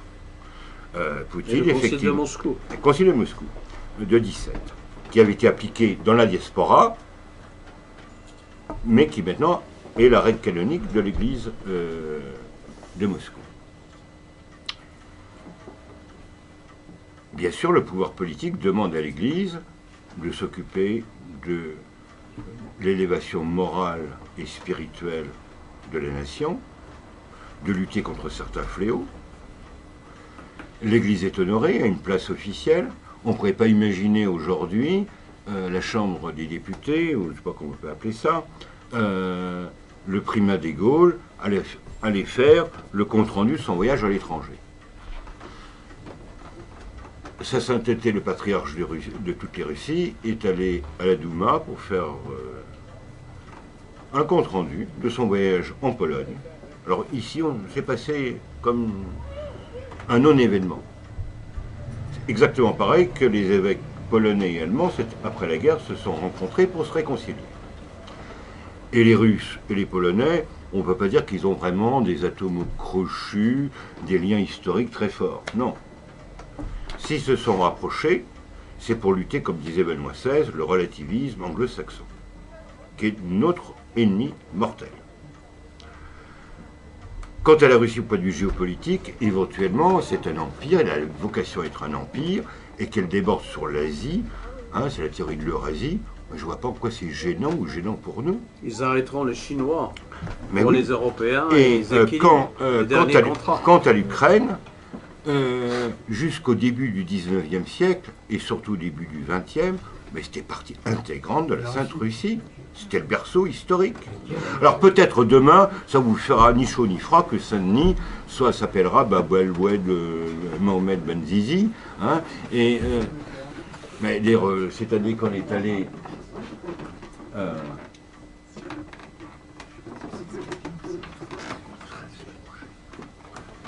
D'autres questions avant que le frère Pierre l'abbé nous convertisse totalement à l'orthodoxie. Oui. Ouais, oui, Joël. Sur un terrain très profane, on a vu lors des grandes manifestations, Manif pour tous, etc., l'esquisse de ce qu'aurait pu être une descente dans la rue d'une masse relativement importante de musulmans. On a bien vu à la dernière manifestation, il y a eu effectivement pas mal de femmes voilées dans la dernière grande manifestation de la Manif pour tous. Oui. Monseigneur Barbara, on a vu quelle était son attitude à Lyon. Ma question est la suivante. Est-ce que sur un plan pratique, politique, profane, une démarche de ce type, si elle avait été poursuivie, si toutefois cela est possible, or, si ce mouvement s'était développé, on a vu Kamel Béchi, je connais bien, porte-parole de la Manif pour tous, fait d'excellents numéros à Paris et à Bordeaux, donc très bien. Est-ce que c'était quelque chose, certains ont dit, anecdotique, c'est un rêve absurde, comment jamais les musulmans, dans leur grande majorité, ne descendront dans la rue pour étayer une manifestation comme la Manif pour tous, parce qu'il était bien clair, et je termine, la question finalement est posée, car il est bien clair que si cette tactique avait réussi, le pouvoir reculait. Il est évident qu'un million et quelques personnes, plus de 300 000 musulmans parlent là-dessus pour faire bon poids, un pouvoir de gauche reculait. Tout à fait. Seulement, il a su, on est bien informé là-dessus, que ça ne se ferait pas pour des raisons diverses et variées. Bon, mais ma question est-ce que c'est concevable, sans même parler de savoir si c'était possible, si vous dites, est-ce simplement concevable sur un plan pratique de manifester avec des musulmans sur des problèmes de société pour aboutir à des résultats politiques concrets, quitte à régler ses comptes après. Est-ce que c'est possible? Tout à fait. Du point de vue politique, par exemple, l'exemple existe au Liban. Le Parlement libanais qui est à moitié musulman, moitié chrétien, et il y a des alliances croisées. On a cité celle du général avec les chiites, celle des forces libanaises qui étaient les milices chrétiennes radicales avec les sunnites. Et c'est comme ça que le pays avance. En France, ce qui s'est passé dans cette manif, c'est que ça a touché à la famille. Et les musulmans ne savent plus qui ils sont si vous mariez les LGBT, si vous leur mettez comme troupeau Monsieur Berger qui porte mal son nom, quoi. Comment voulez-vous qu'ils comprennent qui ils sont? Et on leur dit, après, c'est ça la laïcité, c'est ça la vérité de la République. Et maintenant, aujourd'hui, les Républicains est un parti politique, on dit non, ce sont nos valeurs. Et on leur met un Premier ministre qui hurle, qui fait ses discours comme un chef d'un réseau de TA à Barcelone, qui est prêt à dégourbir la bombe et qui n'a aucune maîtrise de la culture française ni réelle, mais qui est là, l'homme d'une organisation qui lui dit « il faut ça, il se sent fort ». Comment voulez-vous que ces petits personnages, et curieusement depuis De Gaulle, la taille tombe. Avec Chirac, il y avait des grands, Giscard, là ça tombe, on est à 1m56. Et après, on va devenir lourd, ils vont disparaître. Et curieusement, la nature, elle a sa propre caricature. Et là, bien sûr qu'il faut une bataille avec les musulmans. Et même Barbarin, qui a voulu convertir tout ça, pour moi, il faut savoir une chose, que les musulmans qui se convertissent, ce qui les fait convertir, c'est quand ils se rendent compte. C'est pourquoi le discours de Ratisbonne était important. Quand Benoît XVI leur a dit, en citant Michel Paléologue, en leur disant, mais quand même, cet homme, c'était un chef de guerre, hein, avant tout. Et quand on se rend compte qu'il était grand général, un bédouin, il y a une malheureuse musulmane, professeure à l'université d'Arabie Saoudite, qui a dit « je ne suis plus musulmane ». Et puis les Juifs disent « pourquoi pas, s'ils se divisent entre eux, les frontières d'Israël seront protégées, etc. » Et là, le musulman, il va se rendre compte que cette religion est une religion vraiment charnelle. Si on prie, on pèlerine, on s'occupe de pauvres, tout ça c'est des vertus universelles spirituelles. Ils deviendraient des bouddhistes. Et il finit par dire, mais ce Christ, a-t-il fait la guerre? Non. A-t-il assassiné? Non. A-t-il dit aux apôtres, allez, battez-vous? Non. Il a arraché l'épée au premier qui aurait pu le sauver? Non. A-t-il accepté de se faire déclarer par les zélotes comme roi charnel? Il aurait pu. Il aurait pas fait une révolution. Il aurait duré 100 ans comme Jésus, l'autre, le charnel de Massada. Il a tout refusé. Où se trouve le vrai pouvoir de ce Jésus? C'est qu'il y a un royaume intérieur, une civilisation de la raison et de la foi. L'Empire romain, c'est lui qui l'a préparé, il s'est incarné sous l'Empire romain, pas avant. L'humanité n'était pas capable de comprendre encore l'alliance de la raison et de la foi, et puis qu'on arrête ces républiques, ces califats qui sont... D'ailleurs, les gens disent « Ah, ils veulent rétablir le califat, les malheureux, ils avaient un calife, c'est un peu comme notre pape. » Jamais de la vie. Les califes étaient divisés dès l'origine, les 4 premiers assassinés. le califat qui existait à un moment où il y avait le Cordoue, jusqu'au 8e siècle, il y avait celui de Bagdad, de Caire, de Damas, les Fatimides, les Almovarides du Maroc, ils se détestaient tous. Et celui de Cordoue était le plus raffiné, parce qu'il était le plus proche des Européens. Et on leur disait, ah, vous aimez l'architecture, la musique, et tout cela, faites la guerre, vous êtes des modérés, on se moque de vous. Et il y a eu des alliances, des mariages, même la famille de Castille, Alcazar.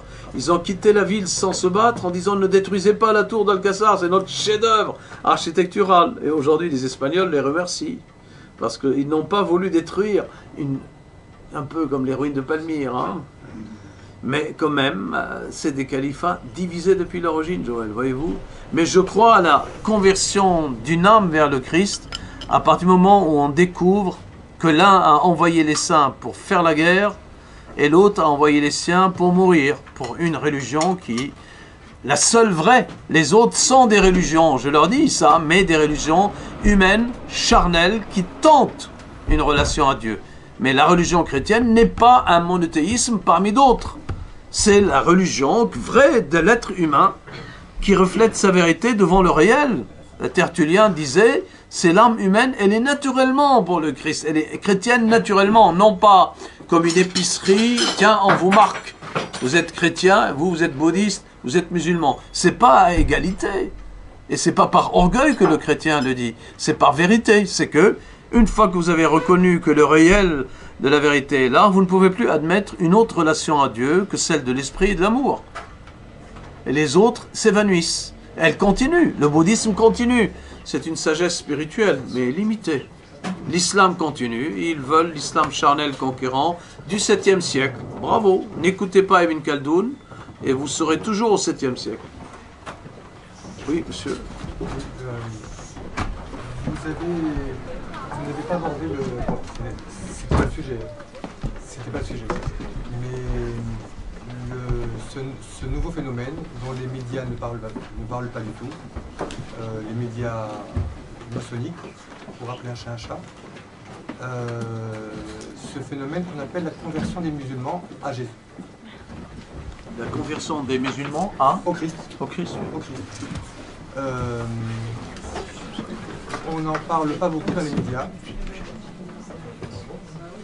La conversion des musulmans au christianisme, oui. Voilà, comme on dit, on parle beaucoup on parle toujours des trains qui déraillent, mais on ne parle pas des trains qui portent à l'heure.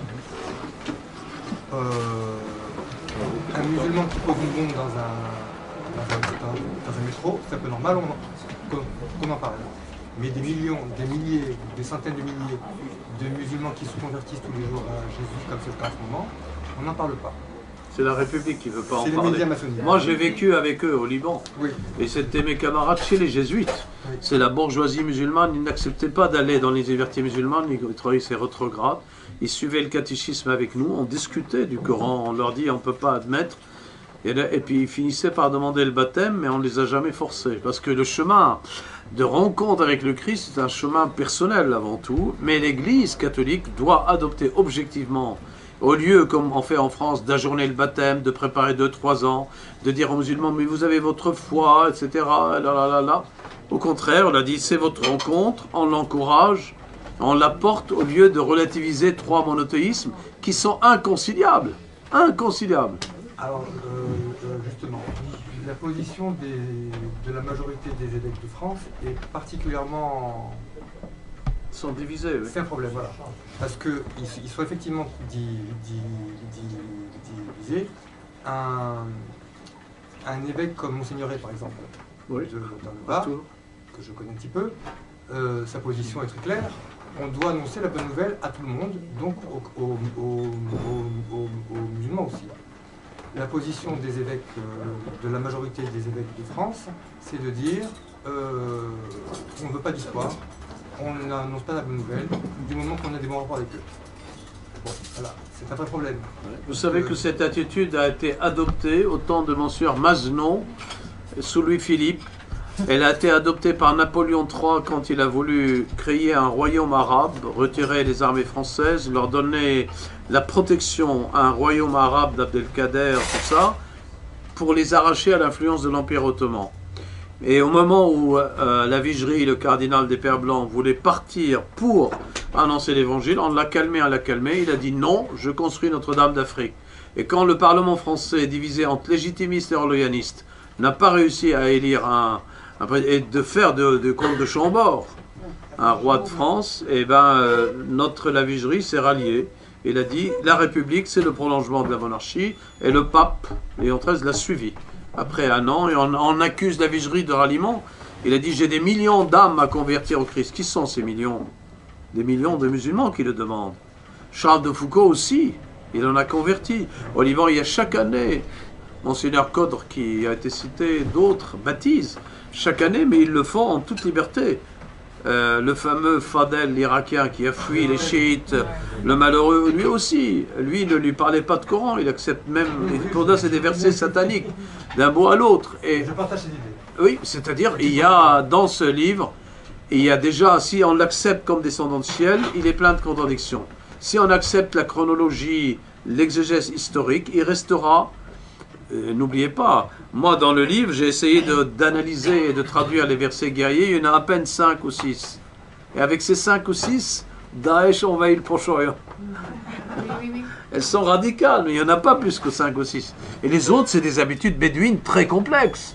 Si je vous traduis mot à mot les versets qu'il utilisait, c'était toujours des questions de besoins quotidiens. Et quand il a légiféré entouré de 4, il y a un de ses esclaves, son esclave chrétien, il s'est mis en haut de toi à crier Dieu est grand, Dieu est un, et c'était le premier muezzin. Il n'a même pas inventé le muezzin, Mahomet.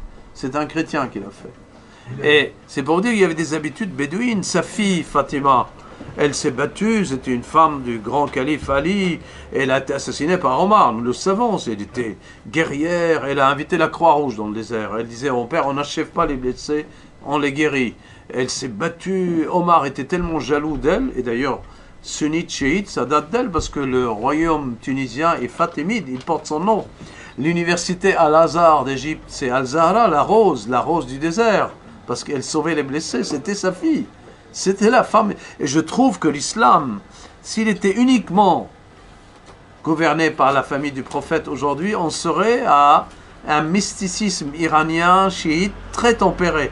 Parce que les chiites, ils n'ont pas 5 piliers, ils ont 9. C'est des duodécimains, 12.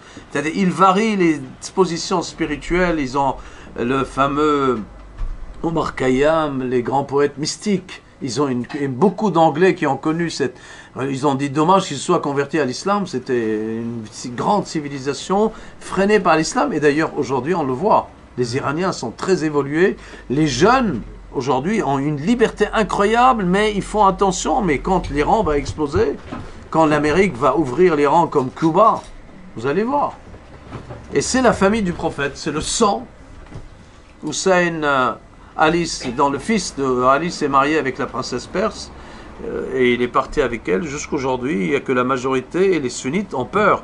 Les rois d'Arabie Saoudite, mon père qui connaissait un des princes, et j'ai un beau-frère qui a travaillé avec eux, chaque fois que le prince Ben Saoud, c'est une culture incroyable. Le prince Ben Saoud, Fabius est un culte devant le ministre des Affaires étrangères d'Arabie Saoudite. Il est un culte. Et quand il vous parle, à la fin, il prend les Libanais en main, il dit priez pour nous, priez pour nous. Qui nous? Ben, ceux qui sont à la tête de la monarchie, parce qu'ils sont minoritaires. Et priez, quel danger? Mais les Wahhabites, ils les menacent. Vous écartez la Mecque, on la tient par un peuple ignorant qui fait le tour en millions autour. On est en train de leur construire un hôtel avec 16 000 chambres. Ils tiennent ce peuple. Si vous l'éveillez par la raison, vous lui donnez une foi libre, ben, il n'y aura plus de Wahhabites qui tiennent le pétrole et les richesses de ce pays. Les Wahhabites menacent le roi depuis Ben Saoud, le 45. Si tu dérapes, il y a eu des assassinats. On envoie un cousin, il lui met une balle dans le cœur. Le roi Salman, là, vous avez vu, il a évincé Ben Saoud, il a refusé de voir Obama, il se radicalise, lui. Il croit qu'il veut ramener les sunnites en Irak, qu'il veut gagner les sunnites au Liban avec Hariri, mais il est loin du compte. Parce que ça y est, l'Amérique, elle se tourne vers l'Iran, et c'est un des points positifs d'Obama, il a compris ce peuple. Il a dit, on ne peut pas mettre tous les œufs dans le panier des Saoudiens, quoi. Il faut les tenir. Ça a donné Ben Laden, ça a donné des princes, et puis les Yéménites. Et regarde comment ils se rebellent, les Houthis, qui portent le nom de leur chef. C'est pourquoi je dis leur guerre est perdue. L'Occident ne peut pas profiter de la victoire s'il ne revient pas à ses racines. Et ses racines sont modestement chrétiennes. Alors, les remplacer par quoi? Si tu regardes, il y a les loges maçonniques qui sont en face. En France, ce sont des loges bonapartistes, médiocres. Elles sont en train d'être détruites. Les vraies loges sont écossaises, anglaises. Elles ont leur écho, ce qu'on appelle aux États-Unis les French Lodge, la loge française, qui était celle de Lafayette. Mais c'est une loge monarchique à l'époque. Il y avait beaucoup de catholiques et Lafayette est arrivé aux États-Unis protégé par la French Lodge. On connaît l'épée. L'épée, mais il n'a jamais perdu sa foi dans la monarchie française. Mirabeau qui était le premier à rentrer au Panthéon, quand ils ont découvert que Mirabeau était pour la monarchie constitutionnelle, ils l'ont arraché au Panthéon. C'est-à-dire, eh ben, il a échappé à l'humidité. Maintenant, il y a quelqu'un qui a craché sur le drapeau français. Personne n'arrachera M. Zézé de son cercueil parce qu'il a craché sur le drapeau français. On va l'honorer. Et on va Marseiller Zézé, n'est-ce pas, avec lui. C'est incroyable de ce côté. Mais puisque Voltaire est dedans, tout pourri peut rentrer, quoi. Oui, Joël? Juste un contrepoint, en ce qui concerne les loges françaises, vis-à-vis des questions à caractère arabo-musulman. Il faut se souvenir quand même que pendant les événements d'Algérie, notamment dans les années 60, 61, 62, oui, la maçonnerie était très divisée, et même plutôt, savants étaient maçons, etc. Et aujourd'hui, on en voit les effets, j'en vois les effets tous les jours, des fils de harkis qui ont été, vous savez, quand les harkis sont venus en 62, il y a deux filières qui les ont protégés. Grosso modo, les milieux un peu traditionnels, officiers, qui ont ramené leurs troupes, et puis d'autre part, des gens qui étaient plutôt fonctionnaires de l'administration française, donc plutôt d'obédience maçonnique, qui les ont ramenés, et ces gens, leurs enfants, ont fait carrière dans la fonction publique tout naturellement. Eh bien, on constate encore aujourd'hui qu'il y a une tradition maçonnique en France, très patriote, et souvent assise sur des gens d'origine maghrébine. Je ne vais pas donner plus de détails, mais c'est pour dire que rien n'est simple, il faut toujours se garder de raisonner par rapport à des blocs idéologiques qui s'affronteraient d'une manière permanente et inéluctable. Tout ça est mouvant, évolue, et dans une époque, pour terminer, de déglingue idéologique, la fragmentation est encore plus forte, et les recompositions et décompositions se font quasiment au quotidien, ça varie tous les matins. Et c'est là où peut-être que il faut se garder, c'est pour ça, merci d'avoir présenté les choses, d'avoir bien montré qu'elles étaient, il y avait des choses dogmatiques, puis en même temps, il y a un monde pratique extraordinairement fou. C'est-à-dire, leur stratégie, maintenant, elle est claire, ils n'arrivent plus à être crypto. Parce qu'aux États-Unis, je les connais tous, j'étais à Saint Louis, on les rencontre au colloque, ils se présentent comme tels. Leur temple est plus haut que la cathédrale, et comme la cathédrale est tenue par les Irlandais, ils ont poussé la tour un peu plus loin, et ça s'équilibre entre eux. Mais ici, ils veulent jouer la cryptologie. Elle ne passe plus, mais en revanche, s'il s'agit de leur programme d'éducation nationale, nous le connaissons. Donc, on peut débattre intellectuellement. S'il s'agit de rôle de la raison géométrique, les degrés, là aussi, philosophiquement, il y a un débat possible. Mais s'il faut s'attaquer à l'âme de la famille, à toutes ces lois de mariage homosexuel, si on s'attaque à la loi naturelle, c'est là où l'Église catholique ne peut plus supporter l'attaque, et c'est pourquoi François, il leur a dit, mes chers amis, je ne veux pas de votre Stefanini. Nous l'avons connu à Rome comme conseiller, c'était la folle. Je connais Stefanini, et quand il était très doux, mais un peu trop doux parfois. Ça dépend qui l'approche. Du coup, il a dit, on ne veut pas, vous m'envoyez Stefanini, vous me provoquez. Donc vous voulez dire à Rome, nous allons vous mettre au Saint-Siège un bon ambassadeur. Il est toujours choisi, mon cousin était l'ambassadeur de Liban au Saint-Siège, c'est presque un moine, quoi. Nous l'avons connu dans la famille, très doux, il prit son chapelet chaque jour, et le pape le savait, Benoît XVI, que c'est des hommes qui doivent approcher des cardinaux. Ils doivent même pas porter les mêmes vices de certains cardinaux. Voyez-vous? Et là, Stefanini arrive à table, là, il a des amis cardinaux, mais de ceux qui ont les vices cachés, des spas, des piscines, et là où François devient fou, là. C'est un type qui vit avec les favelas, qui vivait, et d'ailleurs, du matin au soir, il ne supporte pas les excès de vanité de luxe. Mais il sait qu'il y a des francs-macs dans l'Église. Ils se battent. Moi, la franc-maçonnerie existe depuis Salomon, depuis le Temple, et elle a ses règles, mais il ne faut pas qu'elle s'attaque à une destruction totale. Il faut que le débat soit philosophique. D'ailleurs, Voltaire, le malheureux, à la fin, quand il n'a pas réussi à être le grand tragédien, Sophocle ou Homère, qu'il rêvait, il a écrit des nouvelles, il a dans tous les sens, il a vendu des esclaves, il a perdu Madame du Châtelet, il était en Suisse, il a... Vous voulez être honoré? La loge des 9 sœurs lui dit, vous venez à Paris, initié, il n'a jamais été initié. Ah non, non, moi je suis Voltaire, initié malgré lui. Et après, comme il était ancien des Jésuites, il a vu son âme en enfer, de grâce, la bénédiction d'un prêtre. Il hurlait comme un fou. C'est pour vous dire qu'en France, quand Bonaparte a séparé les loges, a créé la loge qui fait hurler les Anglais, la loge bonapartiste, et les francs-macs faisaient la guerre, les Espagnols catholiques disaient on se bat contre des francs-macs. Il a quand même créé, affaibli les loges, et vous savez, Bauer, c'était à la tête de la loge d'Orient, il s'est fait virer parce qu'il s'est rapproché des Anglais. Dans son dictionnaire amoureux de la franc-maçonnerie, il fait l'éloge des Anglais parce qu'il a envie de se réconcilier, etc. C'est un débat qui doit être ouvert. Il est très riche pour la raison philosophique parce que c'est des gens intelligents qui ont un programme, mais de grâce, pas LGBT. C'est-à-dire, pourquoi embêter les homosexuels? Un homosexuel peut vivre avec un homosexuel, personne ne lui dira rien. Il y avait des homosexuels au temps du Christ, il y avait des homosexuels au temps de Salomon, de Nabucodonosor. L'avortement, pourquoi l'IVG? Il y a des avortements au Moyen-Âge qui étaient beaucoup plus nombreux, en secret. Il y avait des faiseuses d'anges qui existaient. Mais défier la loi naturelle pour en faire une loi positive et dire que elle est naturelle, il faut que le mariage laisse, là vous touchez à une question philosophique.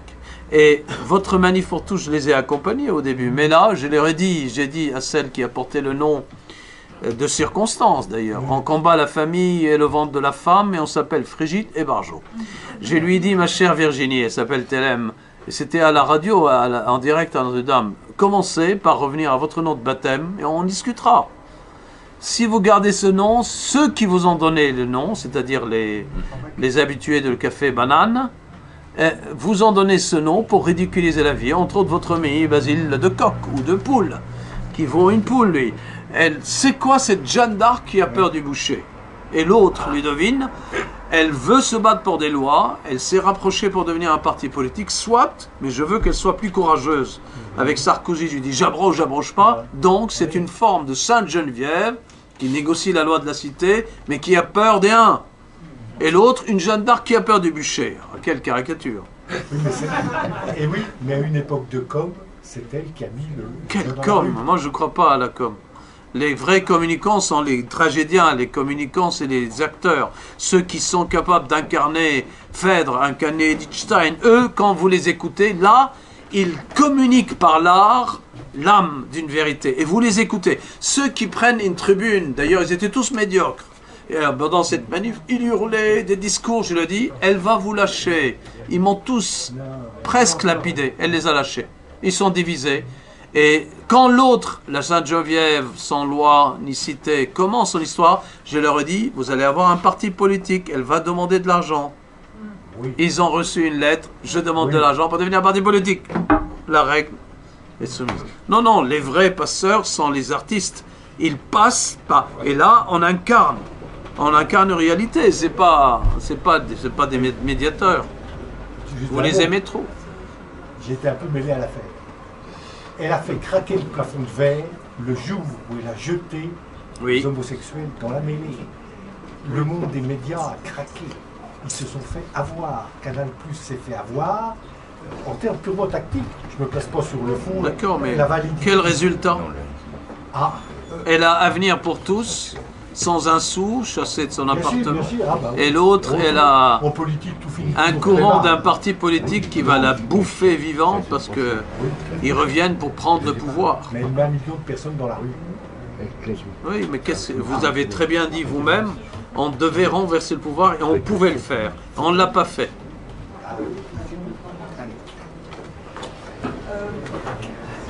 Oui, Une madame. dernière question. Bonsoir, professeur Antoine. Bonsoir, madame. Je pense qu'il faudra quand même finir sur une petite note, puisque vous avez commencé justement à donner des surnoms à des femmes politiques.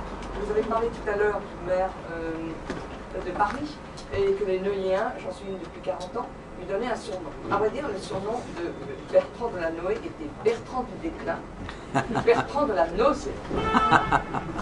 Non, mais certains Neuilliens m'ont dit que c'était la Noé parce qu'ils croyaient que c'était une vraie particule. Quant aux femmes politiques, je ne vois pas aussitôt les femmes politiques. Oui, oui, tout à fait. D'origine irlandaise, non?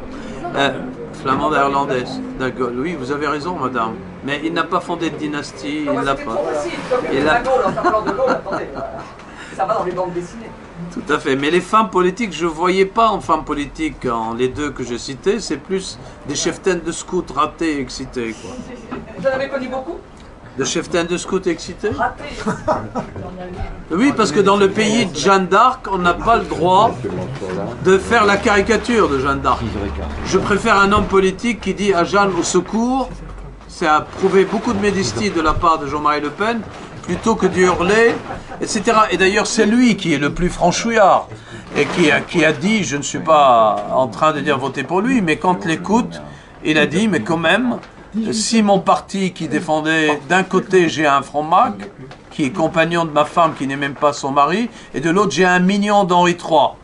Le Philippon a dit, mais qu'est-ce que les mignons d'Henri III n'étaient pas tous homosexuels? Mais tous les mignons l'étaient.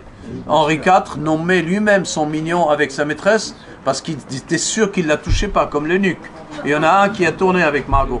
Mais c'est pour vous dire que ce sont des perversions qui demandent la caricature en politique, comme le nom. Le De Gaulle et de la Noé. De toute façon, je vous remercie de votre attention et à une autre fois.